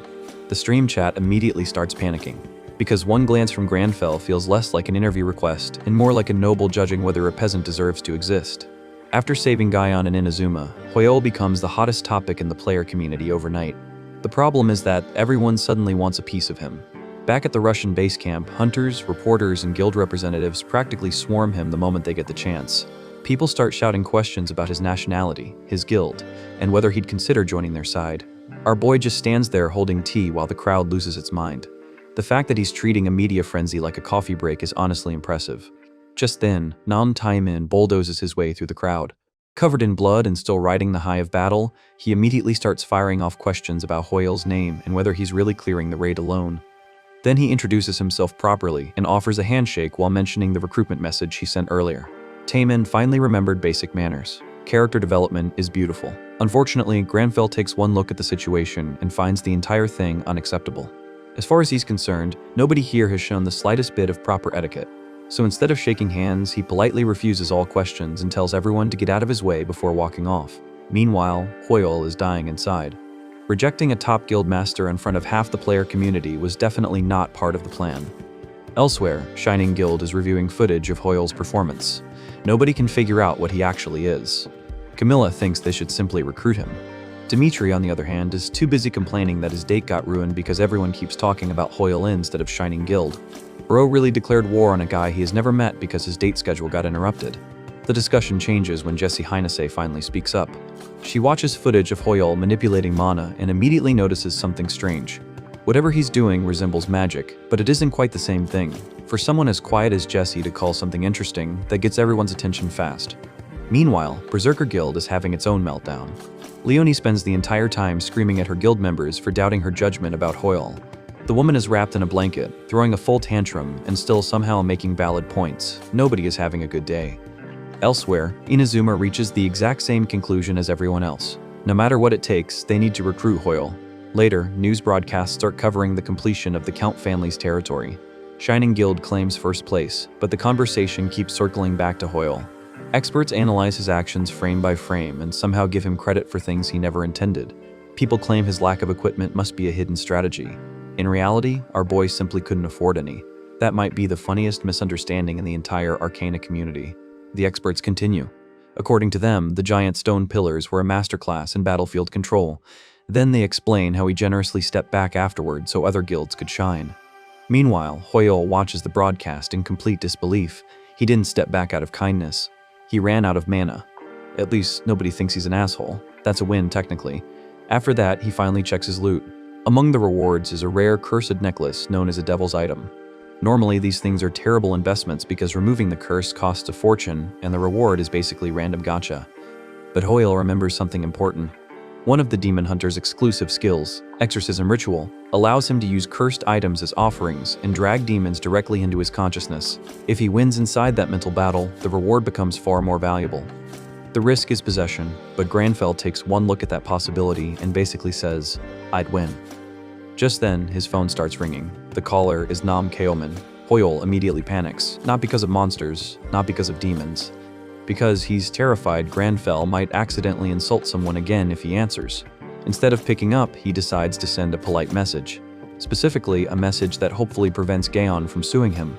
Meanwhile, over at Gon, Taemin is replaying the footage of their encounter and realizing just how informal he sounded. The more he watches it, the worse it gets. By the end, even he admits the whole thing looked less like a proper introduction and more like a farmer's market negotiation. Before he can worry about it further, a violent tremor shakes the entire base. Everyone freezes. Then emergency broadcasts start screaming across every screen. The Count family's fortress has collapsed. The rupture manifests directly into reality. Russia immediately begins evacuations while reports of casualties pour in from every direction. Hundreds of hunters are caught in the disaster before they can even react. Within minutes, governments start discussing border shutdowns and emergency responses. The situation goes from dangerous to catastrophic almost instantly. Meanwhile, a massive demonic fortress rises over the landscape. Elite hunters gather outside the gates and stare at it in silence. Then, another familiar figure appears. Hoyle calmly walks past the front lines while everyone watches in disbelief. The hunters recognize him from television immediately, but that only makes things worse, because he's heading straight toward the fortress alone. At the gate, a giant gargoyle demon blocks the entrance. The creature crouches above the fortress like a living siege weapon, waiting for challengers. Hoyle looks up at it. The gargoyle looks down at him. Then Granfell delivers his professional assessment. What a shitty statue. A moment later, a system notification appears. Lee Hoyle has entered the Count family's fortress. Hoyle enters the Count family's fortress and immediately starts judging the architecture. The giant gargoyle guarding the entrance wakes up, spreads its wings, and prepares to attack. Hoyle looks up at the thing and calls it a shitty statue. Then he takes one look at the fortress itself and starts criticizing that too. Apparently, Count Escura's castle doesn't even come close to the Claudia family's mansion. Granfell is really out here power-scaling real estate. The gargoyle hears enough and gets angry. A moment later, the monster crashes down behind Hoyle with a giant scimitar ready to split him in half. Everyone watching from outside immediately panics. The thing is over 10 meters tall, and from their perspective, some random guy from TV is about to get flattened. Meanwhile, Hoyle doesn't even bother turning around. The gargoyle swings. Hoyle casually points a finger downward. That's it. An overwhelming force slams the monster into the ground and completely destroys it in a single attack. The entire courtyard explodes from the impact, while the gargoyle gets reduced to rubble. One finger, one attack. Gatekeeper deleted. The shockwave travels through the fortress and immediately gets everyone's attention. Taemin, Camilla, and the other guilds hear the explosion and instantly recognize it as the same bizarre magic from Hoyle's previous fights. Then Jessie Heinase suddenly takes off toward the source before anyone can stop her. Lox and the others try yelling after her, but Jessie is already gone. The woman heard mysterious magic and activated Seeker Missile mode. Back at the entrance, everyone stares at the destroyed gargoyle in disbelief. Hoyle simply clicks his tongue and starts criticizing the statue's craftsmanship. According to Granfell, the material was bad, the texture was bad, the design was bad, and the entire thing was basically decorative garbage. The ghost Hoyle can only watch and wonder why every review sounds like it came from an angry art critic. With the gatekeeper dead, players immediately charge into the fortress. Hoyle notices a new class quest appear. The objective is simple: hunt the vampire. More specifically, make vampires experience the fear of being hunted themselves. The ghost version of Hoyle immediately points out one small problem. Count Ascura is level 430. Hoyle is level 100. Those numbers are not supposed to be friends. Still, Hoyle walks deeper into the fortress without hesitation. Soon he enters a massive banquet hall filled with portraits. At first, everything seems normal. Then the paintings start moving. The vampires inside the portraits begin laughing, staring, and watching everyone who enters. Elsewhere, Taemin and Gaeon Guild arrive at the same hallway and immediately get hit with status abnormalities. Taemin feels like countless eyes are watching him from every direction. Even standing becomes difficult. Fortunately, Kaelman quickly figures out the trick. The portraits are cursed. The guild burns them with magic, removing the effects and allowing everyone to move forward again. After realizing the entire fortress is basically one giant death trap, Taemin finally understands why top guilds avoided the main entrance. Everything inside is trying to curse, weaken, or kill intruders. Meanwhile, Hoyol remains completely unaffected, not because he's resisting the curses, because he's too busy roasting the interior design. The portraits are ugly, the statues are ugly, the hallways are ugly, the layout makes no sense. At one point, Granfell starts criticizing the building's floor plan so aggressively that the ghost Hoyol wonders if he's secretly a real estate agent. Eventually, Hoyol reaches a massive staircase leading to an enormous door. The moment he sees it, Granfell's instincts immediately react. Count Ascura is behind that door. Everything points to it. Just then, a voice suddenly appears above him. Found you. Hoyol looks up and finds Jesse floating upside down directly in front of his face. No warning, no introduction, just upside down wizard. Jesse excitedly explains that she watched his fight, studied the footage repeatedly, and still can't understand what kind of magic he's using. She's so fascinated that she followed him all the way here just to ask questions. Meanwhile, the ghost Hoyol is having a breakdown. He's desperately conserving mana while Jesse casually floats around like gravity is an optional setting. Jesse keeps leaning closer and closer while asking about his magic. Hoyol responds with a single word: manners. Then he plants a hand on her forehead and physically pushes her back. According to Granfell, basic etiquette comes before magical education. Jesse just stares at him. Nobody has ever responded to her curiosity like this before. Before the conversation can continue, a massive wave of crimson energy erupts from behind the giant doors. The entire fortress shakes. A system message appears. Natural enemy has activated. The doors burst open. Count Ascura finally appears. The vampire lord looks down at Hoyol and Jesse before dismissing them as inferior humans. Even Jesse immediately recognizes how overwhelming his power is. But Hoyol isn't paying attention to the aura. He's paying attention to something else. Ascura called himself a count. Granfell takes one look at him and immediately rejects the title. As far as he's concerned, Ascura is nothing more than a vulgar vampire pretending to be nobility. Then Hoyol reaches into his coat and pulls out the cursed necklace he looted earlier. The devil's item is selected as an offering. Exorcism ritual activates. Ascura stares in confusion. Hoyol raises the necklace and calmly prepares to teach him a lesson. Not for being powerful, not for being dangerous, for pretending to be aristocratic blood. Hoyol activates exorcism ritual and offers the cursed vampire necklace as a sacrifice. His goal isn't to fight Ascura normally. The ritual drags the vampire lord directly into his consciousness, where demon hunters are meant to confront their targets. The ghost Hoyol finally understands the class quest. When Granfell said he was a demon hunter, this is what he meant. Unfortunately, the ghost version of Hoyol is still focused on one tiny detail. Ascura is level 430, our boy is level 100. Those numbers are having a very one-sided conversation. Meanwhile, Ascura completely misunderstands what's happening. He mocks the necklace, calls Hoyol an insect, and starts absorbing the power he previously distributed among his servants. Jesse immediately realizes what's happening and warns everyone. The problem is that Ascura was already absurdly stronger than Hoyol. Now he's actively buffing himself even more. The ghost Hoyol is seconds away from filing a workplace safety complaint. Then the ritual completes. In an instant, Ascura finds himself inside a strange mental world. The vampire lord looks around in confusion while the entire space trembles around him. For the first time since appearing, he's the one who doesn't understand what's going on. Naturally, Ascura decides the solution is violence. He immediately launches a massive attack and tries to destroy both Hoyol and the mental world itself. The attack detonates with enough force to engulf everything nearby.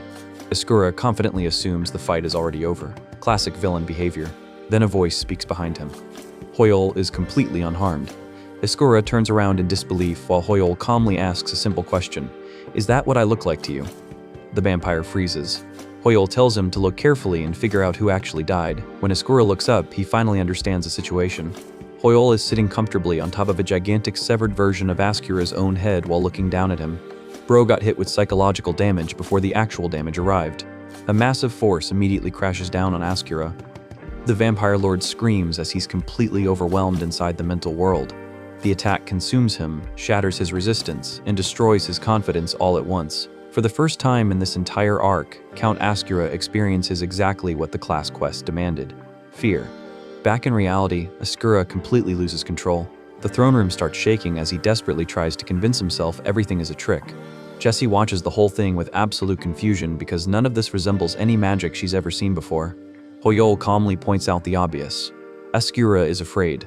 The vampire immediately explodes in rage and unleashes another massive burst of power, but the panic is already there. The boss, who spent the entire fight looking down on humanity, is now falling apart in front of them. When everything finally settles, Ascura is gone. Only ashes remain. The ghost Hoyol is stunned because they just took down a level 430 boss through a class mechanic. That's not a normal victory. That's abusing the rulebook and somehow making it legal. Jessie walks over to inspect the ashes. Then she notices a strange smoking fragment inside them. Being Jessie, she immediately picks it up. Then she immediately eats it. The ghost Hoyol completely loses his mind. Forget the raid, forget the boss, forget the level gap. This woman just found a random smoking object in a pile of monster ashes and decided it looked edible, certified NPC behavior. Right after that, Hoyol receives several system notifications. The counterattack prologue quest is complete. A new class quest called Brewing appears, along with a message telling the last remaining demon hunter to illuminate a world covered by evil. Whatever this class is hiding, it's clearly much bigger than Hoyol expected. Soon, the other guilds finally arrive. Lox, Camilla, and the rest rush into the throne room after noticing all their status abnormalities suddenly vanished. When they see the aftermath, they immediately demand answers and ask whether Jessie defeated Count Ascura. Jessie awkwardly points toward Hoyol. The entire room goes silent. Everyone immediately recognizes the white-haired man standing there.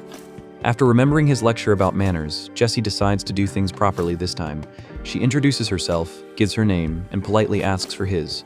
Granfell carefully evaluates the effort. The manners are still rough, but she showed willingness to improve. Apparently, that's enough to pass inspection. As everyone nervously watches, Hoyol decides she'll receive a reward. For the first time, he gives a proper introduction. His name is Lee Hoyol. The entire world is losing its mind over the mysterious player who helped defeat Count Ascura. News channels are replaying the footage non-stop. Guilds are investigating him. Players are speculating about him. And meanwhile, Hoyol's biggest threat isn't a dungeon boss, it's his family.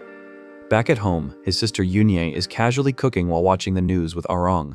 Everything is normal until the broadcast reveals the identity of the mysterious player. I am Lee Hoyol. The second those words leave the TV, Yunye freezes. Arong, meanwhile, is absolutely thrilled. Uncle Hoyol is on TV. Cut to Hoyol's apartment. The man who just terrified a level 430 vampire lord is currently wearing pink cleaning gloves and doing housework.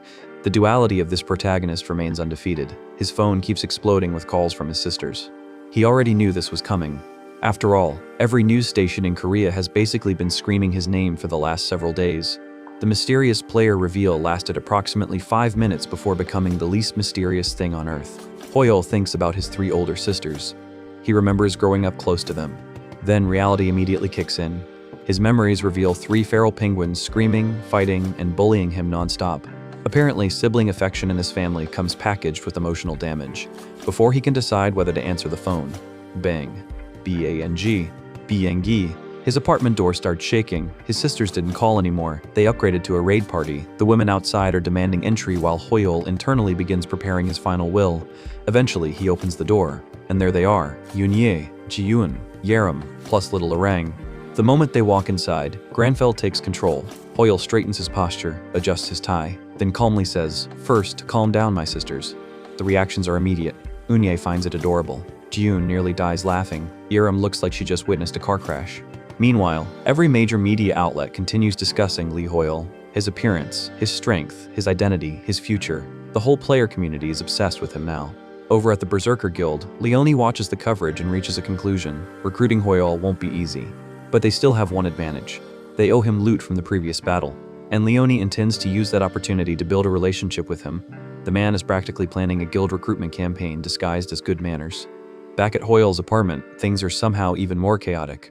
Arong has climbed onto his shoulders. She's putting ribbons and butterfly clips in his silver hair. And Hoyol is allowing all of it with complete aristocratic dignity. At this point, Count Ascura would probably be less traumatized than Hoyol. His sisters continue roasting him relentlessly. His hair, his speech, his noble attitude, everything is fair game. Then they remember something. 10 years ago, Hoyol used to talk about a certain noble demon hunter named Granfell. a silver-haired aristocrat, a legendary figure, a completely fictional character. The room immediately erupts into laughter. The sisters realize something horrifying. The current Granfell personality isn't new. This man has been committed to the bit for a decade. Inside his head, Hoyol's inner self is dying, not physically, spiritually. But underneath all the teasing, there's genuine concern. Yerim eventually asks the important question, is he safe? Players get injured, players die. And Hoyol never answered their calls. They were worried. For a moment, the jokes disappear. The sisters admit they were scared something terrible had happened to him. Hoyol quietly listens, and despite all the chaos, he appreciates it. He apologizes for worrying them, then immediately ruins the emotional moment. Standing dramatically with butterfly clips still attached to his hair, he proudly declares, I, Demon Hunter Granfell Claudia RPS Romeo, am suited for this job. The emotional recovery lasted exactly 3 seconds, a new record. Eventually, the sisters prepare to leave. Before going, they remind him to call more often, stay safe, and save money. That last piece of advice catches Hoyol off guard. Save money. With what money? Then he suddenly remembers. The Rupture Clear reward. The reward for defeating Count Ascura. His eyes widen. Players receive money based on contribution and dungeon difficulty. Hoyol has been curious about his payout ever since the raid ended. Maybe 10 million won, 20 million, maybe even 100 million if he's lucky. He checks his account. The balance appears. 100,898,71. Silence. Pure silence. Then internal Hoyol completely explodes. 110 billion won, not million, billion. The guy who spent entire chapters stressing over expenses just unlocked a final boss bank account. That's not a clear reward anymore. That's a financial awakening. Meanwhile, on the other side of the city, Jessie is having her own problems. Camilla keeps asking questions about Hoyol, but Jessie genuinely doesn't know much about him. Instead, she's busy studying Korean etiquette videos, because one conversation with Granfell apparently convinced her she needs an entire manners training arc. Then, Jessie receives the same notification. The Rupture rewards have arrived. And just like Hoyol, she's about to discover exactly how valuable Count Ascura really was. The chapter ends with 2 completely different reactions. Hoyol is staring at 110 billion won. Jessie is checking her reward. And Granfell is somehow acting unimpressed by enough money to buy entire apartment buildings. The aristocrat roleplay never lobs off. Hoyol finally gets a chance to inspect the rewards from defeating Count Ascura. The first prize is the Vampire Count's Orb, a unique rank item. The problem? It's cursed. Its effects are completely sealed, and the only way to reveal them is purification. Old Hoyol would have been thrilled. A cursed item. A rare ritual offering. A useful tool for his Demon Hunter class. Back then, he'd probably be laughing like a maniac about turning trash into treasure. Current Hoyol is slightly more mature, only slightly, because the moment he checks his inventory, he notices something unexpected. The cursed necklace he sacrificed during the Ascura fight didn't disappear. Instead, it evolved. The cursed necklace has transformed into the Necklace of Noble Promise, a rare item that can activate protective effects during ambushes. The curse has been completely removed. Turns out Granfell accidentally discovered a discount purification service, no appointment required. So now Hoyol has a unique rank cursed orb, a purified rare necklace. 11 billion won. Life is good. Too good, actually. Because that night, he can't sleep. Not because of monsters. Not because of future raids. Not because of fame, because he's rich. The entire night is spent having a financial crisis. Should he buy equipment, save money, invest, tell his family? What if he gets scammed? What if he buys the wrong item? Meanwhile, his Granfell side is lying comfortably in bed watching the meltdown. Eventually, he tells himself, can you think a bit more quietly? The funniest part is that he's arguing with himself. One side is having a panic attack. The other side is acting like a billionaire CEO. Hoyol starts browsing high-level equipment auctions. The prices are horrifying, billions for a single item. Yet he decides not to buy anything. His level jumped from 55 to 34 in only a few days. At this growth rate, anything he buys now could become obsolete almost immediately. For once, the guy who spent 500 won on premium tea is making financially responsible decisions. Character development. The next day, attention shifts to the AAU. Researchers, analysts, and experts are all gathered for one purpose, arguing about Lee Hoyol. Specifically, they're debating the giant pillars he created during the Ascura fight. One group insists it was alchemy, another insists that's impossible. The debate instantly devolves into chaos. Nobody understands what happened. Nobody can explain what happened. Nobody can stop talking about what happened. Lee Hoyol has become academia's newest headache. One exhausted AAU employee sums up the situation perfectly. His family asks about Hoyol. His friends ask about Hoyol. His coworkers ask about Hoyol. He knows absolutely nothing. The entire country is treating AAU employees like customer support for one guy. Then the long-awaited Arcana update arrives. A new region is announced, Yusra Archipelago, the legendary Treasure Island. A mythical location from Arcana's game era that supposedly contains treasures beyond comparison. Alongside it comes another announcement. The Academic Society of Mages is returning. This catches Hoyol's attention immediately. But then the news shows Jessie Heinese entering the Mage's Tower, and Hoyol suddenly learns something important. She's rank 4 globally. His subconscious absolutely loses it. He spent an entire dungeon criticizing the manners of a top 4 player. Meanwhile, Granfell's response is, the Academic Society of Mages, huh? Bro's priorities are genuinely terrifying. The ranking reveal gets ignored instantly because he found a lore event. After deciding to attend, Hoyol gets ready. Suit, shoes, perfect posture, serious expression. Then, he puts on pink dishwashing gloves, because the dishes come first. The fact that this man treats wash dishes before leaving, with the same seriousness as prepare for a world-changing magic conference, explains literally everything about him. At the Mage's Tower, excitement is everywhere. Mages from across the world have gathered for the Academic Society.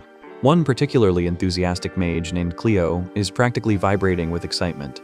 Then, 2 idiots sprint down a hallway, straight into a wall, full speed. Except the wall isn't actually a wall, it's an illusion. A hidden magical entrance created by the Tower Master. Jessie casually walks through it as if that's completely normal. Everyone else's brains stop functioning. Cleo immediately apologizes for calling the people who crashed into the wall idiots. Jessie gently reminds her not to insult others. Then casually demonstrates a level of magic most advanced mages can't even comprehend. Before entering the meeting hall, Jessie suddenly stops. She asks Cleo to wait. Why? Because she has a feeling someone else is coming. And she's right. Moments later, Lee Hoyol arrives. The entrance is flawless. Teleportation magic erupts. His black suit is immaculate. His hands are in his pockets. His aura screams final boss. Unfortunately, reality intervenes. The building is packed. Wall-to-wall people, crowds everywhere. Hoyol hates every second of it. Then someone recognizes him. A second later, everyone recognizes him. The crowd erupts. Phones appear. Autograph requests begin. Fans start surrounding him from every direction. One particularly aggressive fan grabs his bag and begs for a picture. Big mistake. Massive mistake.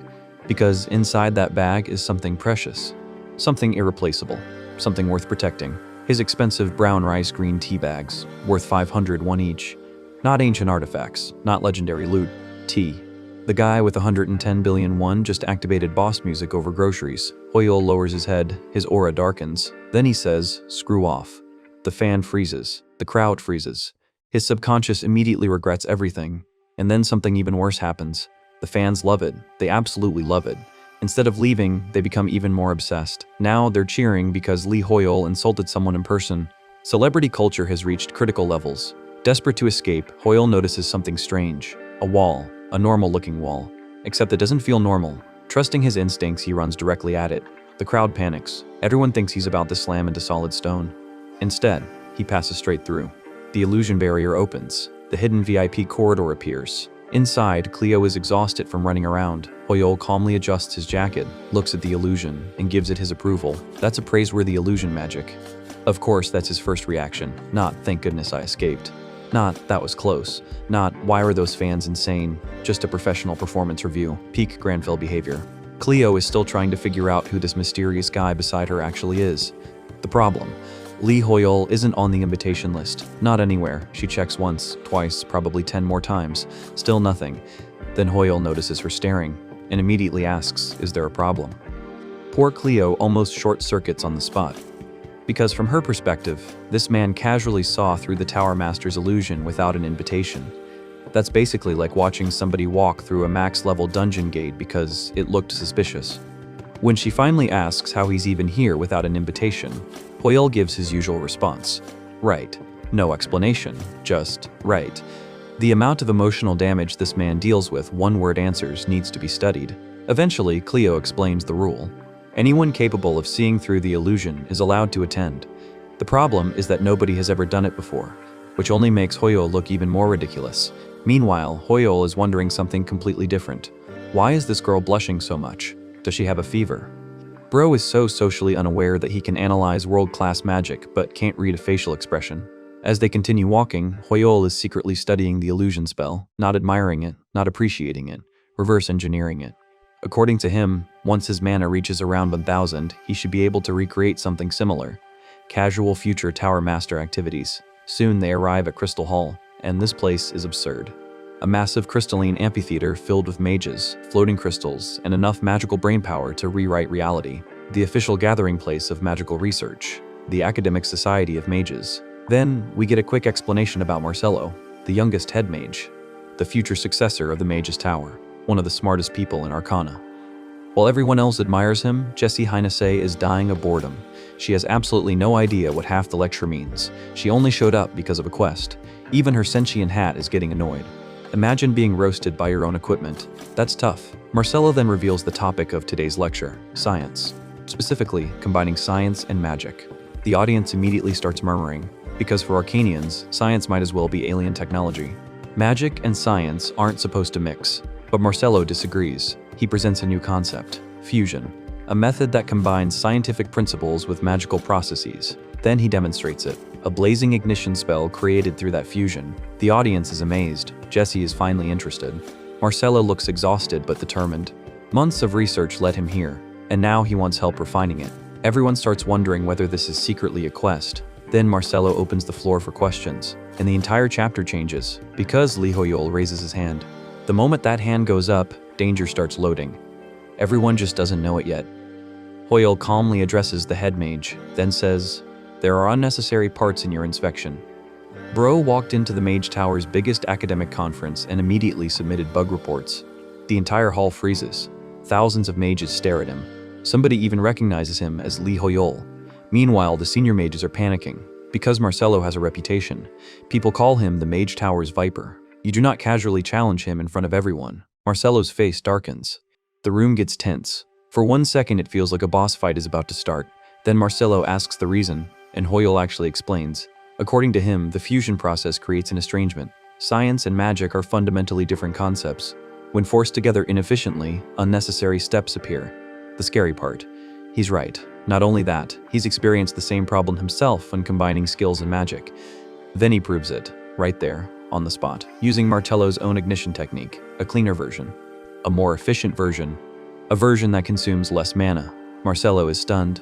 Months of research, months, and this random guy in a suit optimizes it after watching one demonstration. That power gap moment lands hard. The head mage isn't teaching Li Hoyol anymore. Li Hoyol is teaching the head mage. Even Hoyol is pleased. His terrifying villain smile appears, which, according to Nam Tae-min, is apparently his happy face. The problem is that his happy face looks like he's planning to overthrow a kingdom. Nobody can tell the difference. Marcelo finally accepts reality. Then he does something nobody expected. He asks Li Hoyol to join his research. Not as an assistant, not as a student, as a collaborator. A quest window immediately appears. Marcelo's research. The head mage wants to open a higher dimension of magic together with Li Hoyol, and Hoyol instantly accepts. No hesitation, no discussion, no negotiation, because he already knows this trip was worth it. New magic, new research, new rewards, absolute W. His smile gets even darker. His subconscious is celebrating. Everyone else thinks they're witnessing the birth of a supervillain. Then the chapter shifts to Yusra Archipelago. The legendary treasure island has finally opened. Guilds, explorers, streamers, reporters, NPC factions, everybody is here. Leonie Bellucci is having the time of her life. The woman arrives at one of the most important locations on Earth and immediately starts talking about swimsuits. Her vice master is already questioning every life decision that led here. Then a call comes in, the contact name, Mage Idiot. That's honestly enough information by itself. Guangchul immediately delivers the news. Li Hoyol told the head mage that his spell had unnecessary parts. Leonie completely loses it. She starts laughing so hard she can barely breathe, because from the outside, that sounds insane. Then she asks the obvious question. Did Marcelo destroy him? Did he get lectured? Did he get kicked out? Nope. Marcelo admitted he was right, then gave him a quest. Leonie's brain immediately blue screens, because somehow Li Hoyol keeps doing things that shouldn't be possible. Back at the Mage Tower, Marcello tells Hoyol to write down whatever resources he needs for the research. Anything. Literally anything. The moment Hoyol hears that, his smile returns. That smile. The one that terrifies everybody around him. Because if there's one thing we've learned about Li Hoyol, give this man access to resources, and he'll immediately start min-maxing reality itself. Back at the Mage's Tower, Marcello gets summoned by the 5 stars, the highest-ranking mages in the entire organization. They've already heard about his decision to work with an explorer, specifically Li Hoyol. The council reminds him that the Mage's Tower has always stayed out of explorer affairs. From their perspective, Marcelo just broke a major rule. Marcelo doesn't back down. He argues that Hoyol understands magic perfectly and has already overcome the gap between magic and science. With worldview interference getting worse every day, sitting around doing nothing isn't an option anymore. The elders don't exactly disagree. Instead, they remind him of something else. A mage is responsible for their own decisions. And if this choice goes wrong, the responsibility will belong entirely to him. The meeting ends there. Then Marcello walks outside and immediately drops the professional act. He starts ranting about those boomer bastards and complains that people who refuse to face reality have no right to lecture him about responsibility. Academic villain arc loading. While he's still annoyed, Cleo suddenly appears carrying a huge pile of supplies. Apparently, she's gathering everything Lee Hoyol requested for the research project. The moment Marcello hears that, he grabs the delivery himself, not because he's being nice, because he's curious. Elsewhere, our boy is relaxing in his private library. And by relaxing, I mean reading giant magic books like he's cramming for final exams in another dimension. Soon, Marcello arrives with several rare magical items and stacks of research materials. Most of them focus on mana regeneration. There are unique rank accessories, powerful relics, and high-level equipment that would make most mages lose their minds. Hoyol's subconscious almost does exactly that.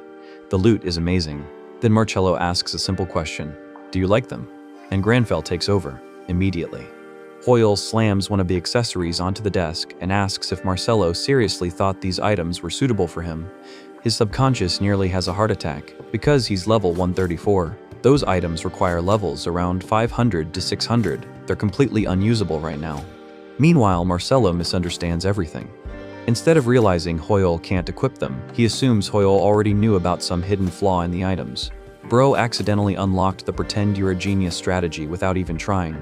Impressed, Marcello opens a hidden compartment and reveals another item, the hexagram brooch. Unlike the others, this one only requires level 100. It restores mana whenever magic is used, and it's actually usable. The subconscious instantly changes teams. 5 seconds ago, he was panicking. Now he's ready to nominate Marcello for Employee of the Month. Hoyol calmly accepts the brooch. Marcello becomes even more convinced he's dealing with some legendary magical prodigy. The misunderstanding keeps getting worse, and somehow it's helping both of them. After that, the research quest updates.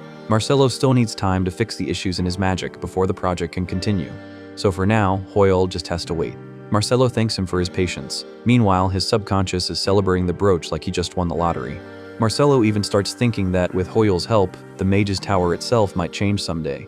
The expectations are reaching dangerous levels. Later, the story shifts to use for Archipelago, and over there, an entirely different kind of chaos is happening. A streamer named Hwigane has parked himself near the portal and is basically running a 24-hour Lee Hoyol waiting room. Thousands of viewers are watching. Most of them are just asking one question: where's Hoyol? The fanbase has become its own ecosystem at this point. Then things get serious. A giant hand suddenly lands on Hwigane's shoulder. The owner is Kinver, a notorious member of Supernova. This isn't some random player. Supernova has a reputation for violence, disappearances, and causing trouble wherever they go, and Kinver is rumored to be one of the worst among them. He asks about Lee Hoyol. Nobody likes where this conversation is heading.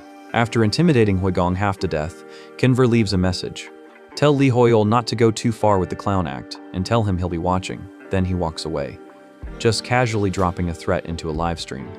The chat immediately explodes. Some viewers wonder if Hoyol might avoid Yusra because of Supernova. Big mistake.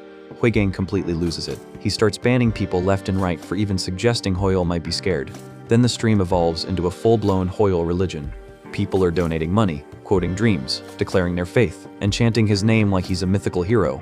The fact that a Treasure Island expedition somehow turned into a Lee Hoyol fan convention is genuinely wild.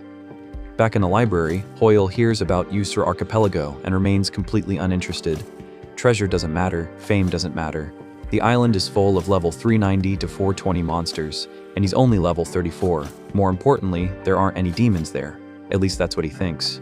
So he decides there's absolutely no reason to go. Case closed. Then the system appears, and immediately ruins that plan. A new class quest pops up. Inspect the 7 deadly sins of Yusra Archipelago. The moment Hoyol sees those words, everything changes. Because the 7 deadly sins aren't ordinary monsters. They're directly connected to demons. His subconscious starts panicking. Oscura nearly killed them. How are they supposed to handle something even worse? But Granfell doesn't hesitate for a second. If evil exists there, then it must be eliminated. That's all there is to it. One quest notification instantly turns a hard no into an immediate departure. Peak demon hunter behavior. Hoyle jumps up and prepares to leave for Yusra right away. His subconscious tries one last argument. The island is tropical. That fancy suit is basically winter clothing. Unfortunately, Granfell has never once cared about weather, or common sense, or survival odds. And just like that, the trip to Yusra Archipelago begins. The moment Lee Hoyle arrives at Yusra Archipelago, Huigong completely loses it. Bro spent days preaching that Hoyle would show up, and somehow he was actually right. The fans instantly start celebrating while our boy walks onto the island in the exact same heavy black suit, in tropical weather. His subconscious has only one comment. It's hot. The fact that this man dresses the same way in snowstorms and on tropical islands is genuinely wild. Then something changes.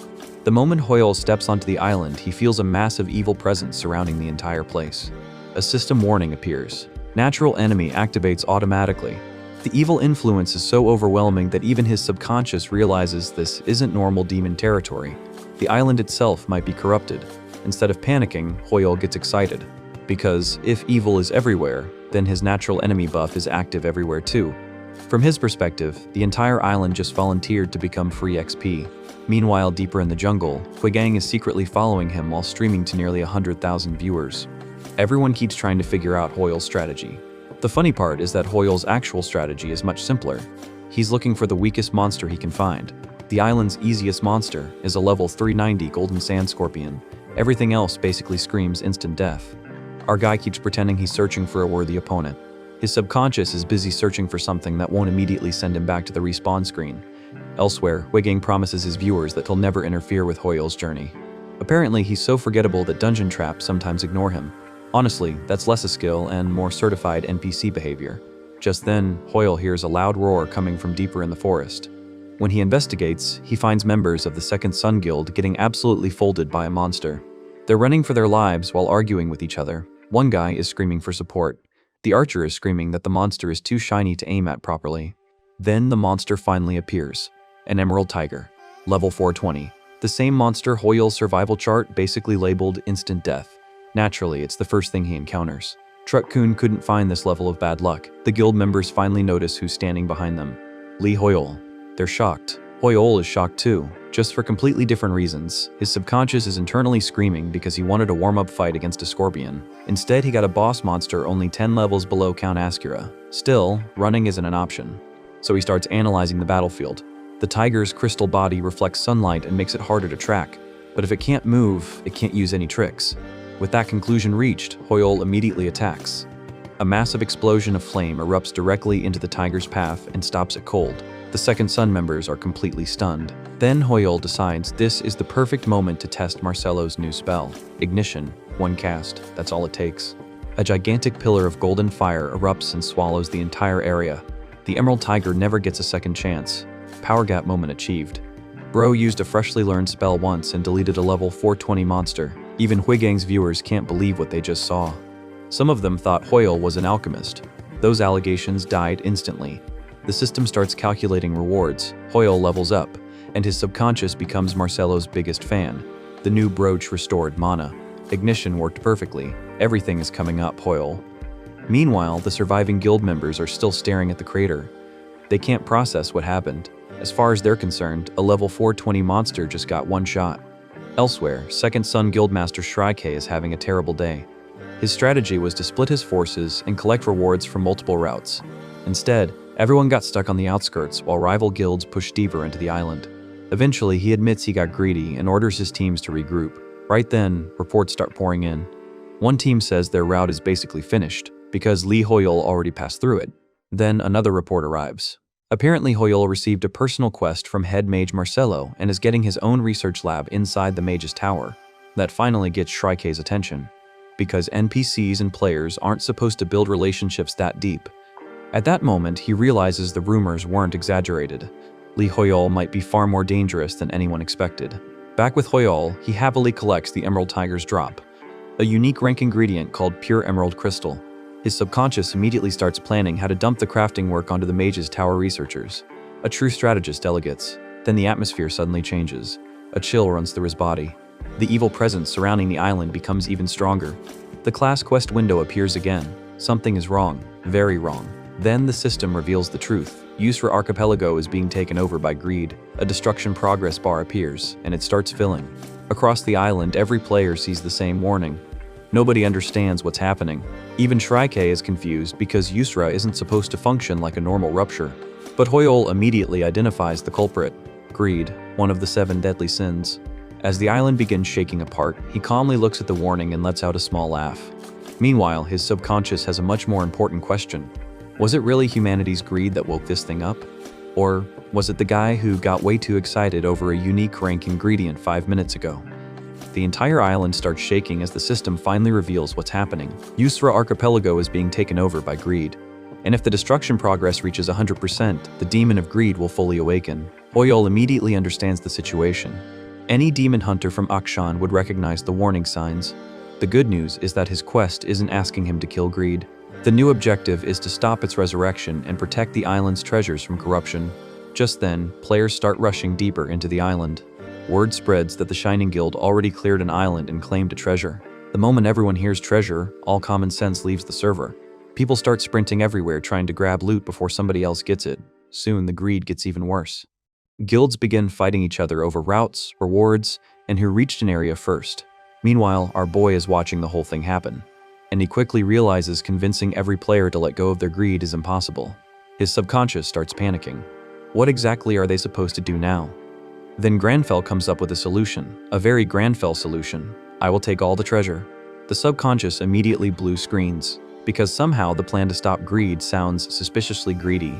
Elsewhere, the Shining Guild is having a much calmer discussion. They've already secured one treasure and figured out that every treasure collected increases the destruction progress bar. Dimitri, Camilla, and Guildmaster Locke start discussing recent events, which naturally leads to Lee Hoyle. Dimitri jokes that Jessie gets way too excited whenever she talks about him. Bro is already shipping people during a potential world-ending event. Then Locke decides to stir the pot even harder by bringing up Camilla's failed attempt to rent an entire hotel lounge. That conversation goes exactly as badly as you'd expect. Eventually, the topic shifts. Could they actually beat Lee Hoyle if they fought him? The entire group immediately freezes. Nobody wants that smoke.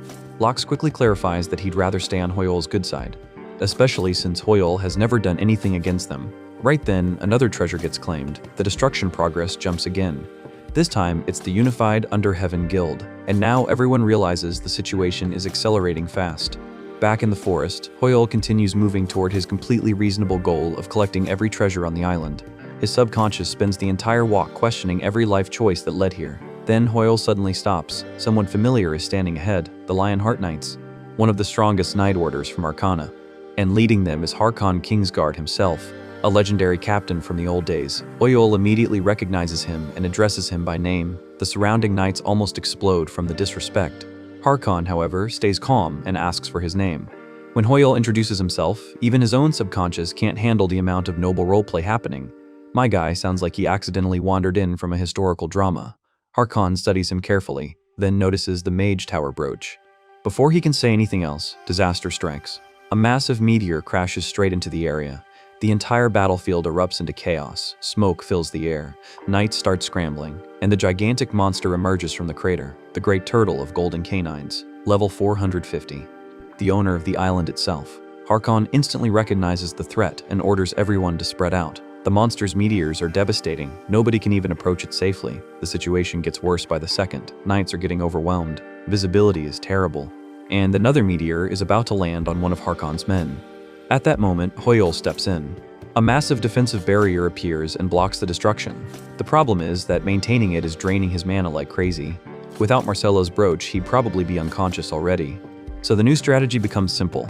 Survive, conserve mana, and let the Lionheart Knights do as much of the heavy lifting as possible. Gaming shorthand, Bro immediately started looking for a carry after seeing a level 450 raid boss. When the smoke clears, Harkon realizes who saved them. He bows his head and sincerely thanks Hoyle. Then he offers something even better. If Hoyle helps them defeat the island owner, the Lionheart Knights will owe him a personal favor. The subconscious hears exactly one thing: free transportation. While Granfell gives a dignified response worthy of a noble hero, the guy inside is already celebrating because he found a group strong enough to fight the monster for him. And just like that, Lee Hoyle officially joins forces with the Lionheart Knights against the island's level 450 boss. Harkon notices the Mage Tower brooch immediately and gives Hoyle a serious look. Then he thanks him properly for saving the knights and makes a vow on behalf of the entire Lion Heart Order. If Hoyol helps them win this battle, they'll never forget the favor. The ghost Hoyol instantly translates that into one thing: free transportation. Bro heard eternal nightly gratitude and immediately thought about bus fare. Meanwhile, Huiging is hiding in the bushes watching everything unfold through his stream. The moment he hears Harkon swear on his heart, he completely loses it. According to him, that's basically the highest honor the Lionheart Knights can offer. The stream chat immediately explodes. Just then, the great turtle of golden canines erupts from the ground again. Harkon wastes no time and orders a full charge. Thousands of Lionheart Knights rush forward while Harkon explains the strategy. The weak point is on top of the turtle's head, so they need to bring the monster down first. Meanwhile, Hoyol stands completely still in the middle of the battlefield watching everything happen. One knight named Enoch starts questioning why Harkon trusts him so much. After all, swearing on one's heart is usually reserved for royalty, not random explorers. The more Enoch watches Hoyol, the more confused he gets. Soon the knights surround the turtle and begin attacking its legs. At first, Hoyol is impressed. Then he starts paying attention to the damage, and immediately realizes something is wrong. The Lionheart Knights aren't weak. They're just terrible for this specific fight. Most of them are melee classes, so only the front line can actually attack while everyone else waits around doing nothing. The turtle is basically getting mugged by a queue system. Then another warning appears. Yusra's destruction progress reaches 50%. Hoyol instantly starts panicking. People are collecting treasures much faster than expected, and at this rate, more players will keep flooding into the island. Things are getting out of control. Before he can think of a solution, the turtle launches a counterattack. Its eye glows green.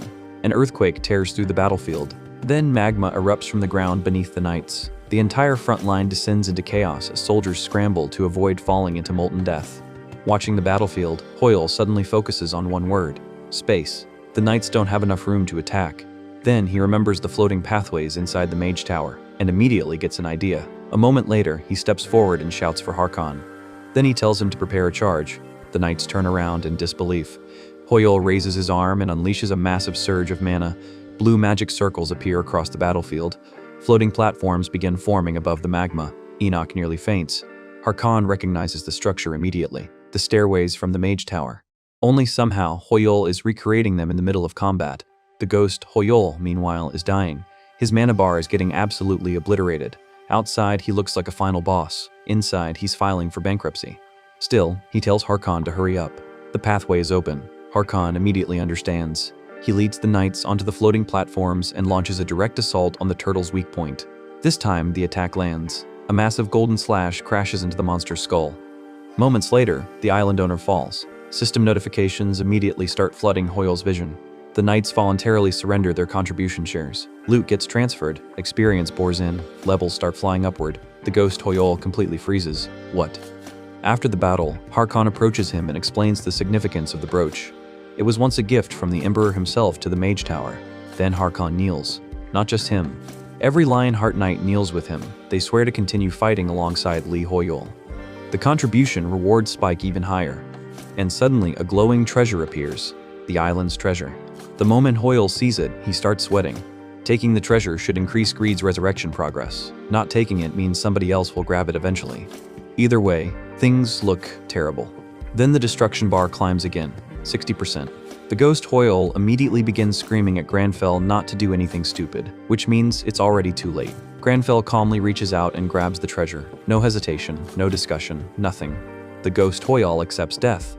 Greed is definitely waking up now. Ha ha ha. Then Granfell reveals the logic. To someone born into immense wealth, treasure means nothing. Greed isn't an emotion he possesses, and if greed feeds on desire, then the solution is simple. Take the treasure without feeling any greed at all. The system accepts it. Island treasure obtained. The ghost Hoyol immediately blue screens. That's possible. Elsewhere, someone watches the entire scene from the shadows. Kinver, the same psychopath from Supernova. He's already been murdering players and stealing loot across the island. After seeing Hoyol collect the treasure, he starts laughing. As far as he's concerned, Hoyol can do all the hard work. He'll just steal everything later. Nearby, another Second Son member dies at Kinver's feet while trying to warn his guild. Kinver casually picks up the stolen loot, increases his karma again, and walks away. Looks like Yusra has more than one monster running around. To Granfell Claudia RPS Romeo, wealth never meant much. The man was born into a family that had already reached the top, so treasures and riches barely moved the needle for him. That mindset ends up solving a problem nobody else could.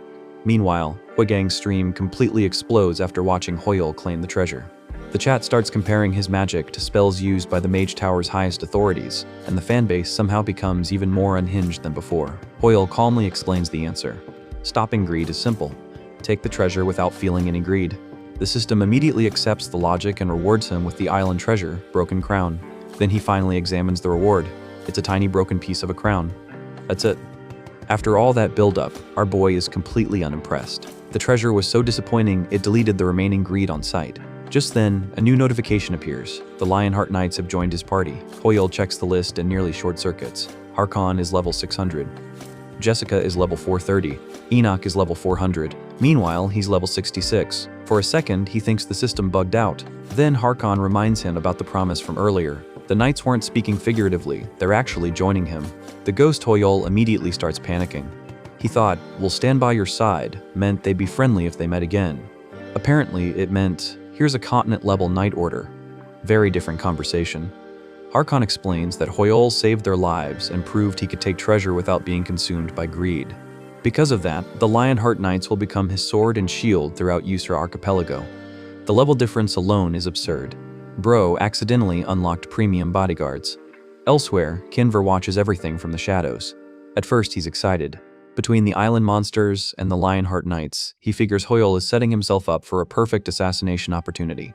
Soon, Park Hunjun contacts him through radio. He's confused about why the destruction progress didn't increase after Hoyle claimed the treasure. He's also worried about fighting Harkon and the Lionheart Knights. Kinver immediately mocks him for being scared. Then he reveals his plan. He's already prepared Hydra poison at the wharf. Once Hoyle and the Knights board a ship, he'll spread the poison and wipe everyone out at once. While spying through binoculars, Kinver keeps watching Hoyle. Then suddenly, a horrifying vision flashes through his mind. He sees his own head getting sliced clean off. Kinver instantly grabs his neck and starts gasping for air. For the first time in a long while, he's terrified. From his perspective, Hoyle somehow noticed him from an impossible distance and spared his life out of mercy. The reality is much funnier. Back on the beach, Hoyle is staring at a squirrel, a very cute squirrel. Just then, Harkon walks over and asks if he noticed the rat hiding in the trees. Hoyle immediately assumes they're still talking about the squirrel. The misunderstanding gets even worse when Harkon starts glaring into the forest like he's about to execute somebody. The ghost Hoyle becomes genuinely concerned. What did that squirrel do to deserve this level of hatred? Meanwhile, Kinver gets hit with a fear status effect. Harkon's killing intent alone nearly breaks him. At that point, he's done. Mission cancelled. Villain arc refunded. Soon, another warning appears. Yusra's destruction progress reaches 8 out of 10. Only one treasure remains. Hoyle immediately decides they need to move before things get any worse. Harkon doesn't question him for a second. As far as the Knight Captain is concerned, Hoyle already solved the problem nobody else could. Elsewhere, things take a much darker turn. Park Hunjun completely snaps. After hearing Kinver back out, he loses his mind over the money he invested into the operation. The man borrowed money, bought Hydra poison, and bet everything on this plan succeeding. Now he's convinced everyone is trying to steal from him. His guildmates try calming him down. It doesn't work. Not even a little. Park starts screaming that everyone betrayed him. Then he accuses his own teammates of secretly working with Kinver. Nobody can even follow his logic anymore. Before anyone can stop him, he attacks. The argument turns into slaughter. One guild member falls, then another, then another. By the time it's over, Park is standing among the corpses of his own team. System messages keep rewarding him with stolen loot while he convinces himself he's the victim. Hidden nearby, Huigang witnesses the entire massacre through his stream. He's so terrified he barely dares breathe. The chat is freaking out right alongside him. Then Park's body erupts with demonic energy. A gigantic horned phantom manifests behind him and roars into the sky. The transformation is complete. Back on the beach, Hoyle suddenly feels it. The same warning he sensed when he first arrived on Yusra. Only this time it's far stronger. His instincts as a demon hunter immediately recognize the feeling. A demon is nearby, and it has finally revealed itself. Huigang is running for his life through the forest after witnessing Park Hyunjun slaughter his own teammates. The guy is completely losing it while screaming about murder, and honestly, fair enough. Watching a guild member turn into a one-man disaster zone will do that. As he runs, he keeps checking his stream chat to see if anyone understands what's happening. The chat is split between people asking questions and people complaining about the camera shaking too much. Priorities, I guess. Huigang desperately tries to get farther away from Park. The panic finally catches up to him. He trips over a tree root and goes flying face first toward the ground. Luckily, someone catches him before impact. The rescuers turn out to be members of the Explorer Alliance. The moment Wigang sees their uniforms, he nearly cries from relief. According to the chat, nobody in their right mind would pick a fight with the entire Explorer Alliance. For the first time all chapter, the man can actually breathe. The Alliance members calm him down and tell him to rest. Meanwhile, Wigang is internally celebrating because he thinks he just escaped certain death. Elsewhere, broadcasts across the world focus on the final island of Yusra Archipelago. The commentators explain that each island hides a treasure, and every guild has been racing to claim them through different challenges and bosses. Now only one treasure remains. Naturally, every major guild shows up. Shining arrives first. Gaon shows up right behind them. Inazuma appears as well, still annoyed that Gaon beat them to a previous treasure. Then Berserker and Second Son arrive. Leone immediately starts trying to fight people. Some characters really believe consistency is a personality trait. The commentators start hyping up the final showdown. Everyone wants to know who will claim the last treasure. Then, everything changes. A massive presence suddenly appears. Every guild leader turns around at the same time. Moments later, the answer becomes obvious. The Lionheart Knights have arrived. The entire battlefield freezes. Archon alone is over level 600, and now an entire army of elite knights is marching onto the island. The commentators completely lose their minds. The strongest knights in the Empire weren't supposed to be here at all. Then people notice something even crazier. Someone is leading them. That someone is Lee Hoyle. Our boy casually adjusts his tie and walks in front of a level 600 knight order like this is a normal afternoon. Every major guild immediately starts reconsidering their life choices. One player straight up calls it cheating, hard to argue with him.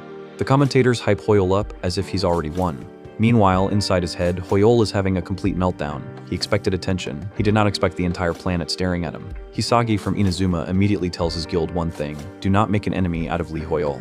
After everything they've seen, nobody wants that problem. Even members of Shining openly admit they have no intention of fighting him. The reputation is getting ridiculous. Meanwhile, Hoyle is internally begging everyone to stop looking at him before they discover he's still basically a noob compared to the monsters around him. The confidence is all Granfell. The panic is all Hoyle. Just then, Harkon suddenly shouts a warning. The ground explodes. Massive pillars of lava erupt into the sky as the entire island descends into chaos. Players start retreating while commanders scream orders and demand fire resistance gear immediately. Then, the source of the disaster appears. The island owner, Great Lava Koi, level 420. The giant fish is surrounded by an ocean of lava, making it nearly impossible to approach. Melee fighters can't reach it. Ranged attacks get blocked. Everyone is stuck watching from a distance. Even Harkon admits he has no way to get close enough to fight. The strongest knight on the field is basically being hard countered by geography. Then Hoyle smiles. A very Granfell smile. The kind that instantly makes everyone assume he's already solved the problem. He calmly tells Harkon not to worry because he didn't bring everyone here without a plan. The funniest part. The ghost Hoyle is currently running out of mana and desperately hoping somebody else handles the fish. Still, Granfell raises a hand toward the lava. Magic circles begin forming around him. According to his understanding of magic, lava isn't a skill, it's simply part of nature. And if it's part of nature, then it can be manipulated. A moment later, the impossible happens. The rivers of molten lava rise into the air. The entire battlefield stares in shock as massive streams of magma float above the island under Hoyle's control. Nobody can believe what they're seeing. The broadcasters freeze. The guilds freeze. Even veteran players are speechless. One guy can only ask where the hell Hoyle even came from. Honestly, that's a valid question at this point. Standing beneath floating rivers of lava, Hoyle looks like a fire god descending onto the battlefield. Meanwhile, inside his head, he's screaming for Harkon to hurry up and kill the fish before his mana bar flatlines. Bro is performing divine miracles on a budget. The floating lava finally creates a clear path straight to the Great Lava Koi, and the entire battlefield loses its mind. Even the commentators can barely process what they're seeing. 1 second the boss is untouchable, and the next Hoyle has casually rewritten the terrain. Harkon doesn't waste a second. The moment the path opens, he bursts out laughing and charges forward, ready to do his part. Meanwhile, every guild immediately follows behind because nobody wants to miss contribution points. Gowan's commander Taemin is especially desperate. Since Harkon is involved, winning contribution rankings is basically impossible, so he decides to chase the first hit bonus instead. Then the fish decides to become a problem again. The lava koi suddenly launches itself into the air and starts crashing around the battlefield, turning the entire area back into chaos. Bro really saw the raid mechanics and decided to add Phase 2. Players scrambled to dodge while the commentators realized the fight might drag on much longer than expected. At least, that's what everyone thinks. A moment later, giant stone spikes erupt from the ground and lock the koi in place. The entire battlefield freezes. Nobody even understands what they're looking at anymore. The mages quickly realize what happened. Hoyle didn't just move the lava, he cooled it, changed its properties, turned it into earth, and then shaped it into massive spears. According to them, the amount of mana required for something like that shouldn't even be possible under normal system limits. Then Hoyle simply says one word, Harkon. That is all the Knight Captain needs. Harkon dives from above and delivers a single overwhelming slash that cuts the boss apart instantly. Fight over, raid cleared, fish deleted. Everyone stares at the victory notification in complete silence. The strongest guilds in the world barely got to participate before the boss exploded. That's an L delivered at light speed. Even Shining gives up and leaves. Their leader openly admits that ending with zero contribution despite being the top-ranked guild is embarrassing. Meanwhile, the broadcasters completely lose control of the stream. The final rankings place Lee Hoyle and the Lionheart Knights at the top. Once again, all the cameras focus on Hoyle standing there like none of this is unusual. The reality is very different. Inside his head, our boy is running on fumes and is about 2 seconds away from passing out from mana exhaustion. Soon the island treasure appears before him. Since the previous treasure didn't increase the destruction progress, Hoyle assumes this one should be safe too and reaches out to claim it. Then something feels wrong. The destruction progress doesn't update, nothing happens. Everyone immediately realizes the numbers don't add up. Suddenly, a massive explosion of demonic energy erupts from the mountains. The destruction progress jumps again. Only one slot remains before total completion. Hoyle instantly understands what's happening. The treasure he just took wasn't the problem. Another treasure has already fallen under greed's influence. Elsewhere, Huigang is still hiding behind the Explorer Alliance while trying not to die. Nearby, Park Hyunjun stands among the corpses of his guildmates while corruption pours out of his body. System messages reveal the truth. After murdering players, Park obtained an island treasure along with their loot. That treasure is the source of the disaster. At first, Park tries to resist. He insists he never meant for any of this to happen. Unfortunately, greed has already arrived. The deadly sin manifests before him and openly mocks him. According to Greed, Park wanted everything, so Greed simply helped him get it. Now it's time to collect payment.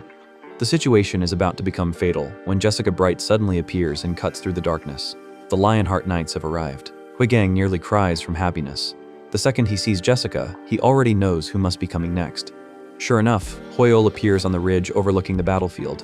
Then he calmly says the most demon hunter thing possible. It smells like rotten demons. Huigang and the Explorer Alliance immediately lose their minds. The savior has arrived. Jessica quickly reports that Park is still alive and asks for orders. Before Hoyle can respond, a new class quest appears. At the same time, terrifying energy erupts across the entire island. System warnings begin flooding in one after another. The island treasure is being corrupted. Greed's resurrection has officially begun, and Hoyle receives a new objective. Stop the resurrection of Greed before the deadly sin returns completely. The moment the system announces, beginning destruction, the entire island starts falling apart. Massive waves of demonic energy erupt everywhere while giant crimson eyes appear within the chaos. Nobody knows what's happening, but everybody knows it's bad. Then things somehow get worse. A gigantic decaying hand bursts from the ground. Moments later, the islands themselves start moving and merging together into one enormous landmass. The broadcasters completely lose control. 1 second they're covering a treasure hunt, and the next they're commentating the birth of a disaster movie. As the terrain reshapes itself, something massive emerges at the center. A castle. A giant castle made entirely out of gold. Everyone stares in disbelief. Some players immediately start thinking about how much money it's worth, which is probably exactly why Greed is winning. Even Hoyle briefly wonders if the castle itself is another treasure. Then Granfell immediately identifies it. That's not treasure. It's the Castle of Greed, the nest of one of the 7 deadly sins. Meanwhile, Hoyle's internal reaction is much simpler. He does not want to go anywhere near that thing. The aura alone is setting off every survival instinct he has. Then he checks his class quest. To his surprise, he hasn't failed. The objective to stop Greed's resurrection is still active, and the earlier inspection quest is already complete. Just then, Harkon senses something approaching. Moments later, undead soldiers start bursting out of the ground across the battlefield. The situation instantly turns into chaos. Zombie armies, demonic corruption, a giant golden castle. Today's Arcana is having the greatest day of its broadcasting career. Back at AAU headquarters, Yoon Suk-yeom sees the new update details and immediately starts panicking. According to the system, the new enemies are level 500, the boss, level 650. The entire office starts screaming that the island should be locked down immediately. Honestly, they have a point. When Hoyle sees the levels, even he gets nervous. Level 500 mobs are already absurd. A level 650 incarnation of Greed sounds like a final boss that accidentally escaped from the endgame. The class quest updates again. Now they must stop the corruption, defeat the undead soldiers, and destroy the incarnation of greed. Meanwhile, plenty of guilds decide they've seen enough. Shrike from Second Son takes one look at the update and immediately refuses to participate. From his perspective, charging into a level 600 raid is just suicide. Around the battlefield, players begin retreating. The Explorer Alliance evacuates civilians. Lower-level players start running. Everyone wants out. Harkon orders the Lionheart Knights to fall back carefully as well. Then he turns toward Hoyle and suggests staying safe. At that exact moment, Granfell takes over. He calmly asks a question. Is Harkon's oath still valid? The ghost Hoyle immediately starts screaming internally, because what he actually means is, please carry me. Harkon misunderstands everything. He looks into Hoyle's perfectly calm face and becomes convinced this man intends to challenge greed head-on. When Harkon warns him that they might die, Granfell gives the most demon hunter answer possible. Demons exist to be defeated, there is no other option. That line hits Harkon like a truck. The Knight Captain is completely inspired. Meanwhile, the real Hoyle is internally begging for backup. Harkon immediately rallies the entire Lionheart Order. He reminds them of their oath and commands them to clear a path for Hoyle to reach the source of the evil. Thousands of knights charge toward the Golden Castle. The battle officially begins. Watching from the sidelines, Wagang and his chat are losing their minds. Some viewers think Harkon is the hero, others think Hoyle is the hero. One guy is already arguing over favorites during an apocalypse. Peak livestream behavior. Inside the castle approach, the Lionheart Knights prove exactly why they're legendary. They carve through the undead army and steadily push forward. Hoyle watches the fight and realizes they're performing even better than expected. At the same time, his mana is finally recovering. For once, things are actually looking hopeful. Then the undead pull a nasty surprise. The soldiers they just killed start resurrecting. Hoyle immediately realizes the problem. His mana still isn't high enough to handle this kind of battlefield forever. Just as things start looking rough, a massive blast tears through the undead line. Everyone turns around in shock. New reinforcements have arrived. Gaon Guild and Berserker Guild, the two groups immediately start helping clear the path. Even they know that if greed fully awakens, nobody is going home. The broadcasters can't believe what they're seeing. Two rival guilds are charging into the Golden Palace after Lee Hoyle. Meanwhile, Taemin and the Berserker members are already bickering in the middle of a world-ending crisis. Some people really never turn off their side quests. And that's a wrap, homies. Hope you enjoyed the ride. Drop your thoughts below and hit subscribe for more spicy recaps. Till next time, sayonara.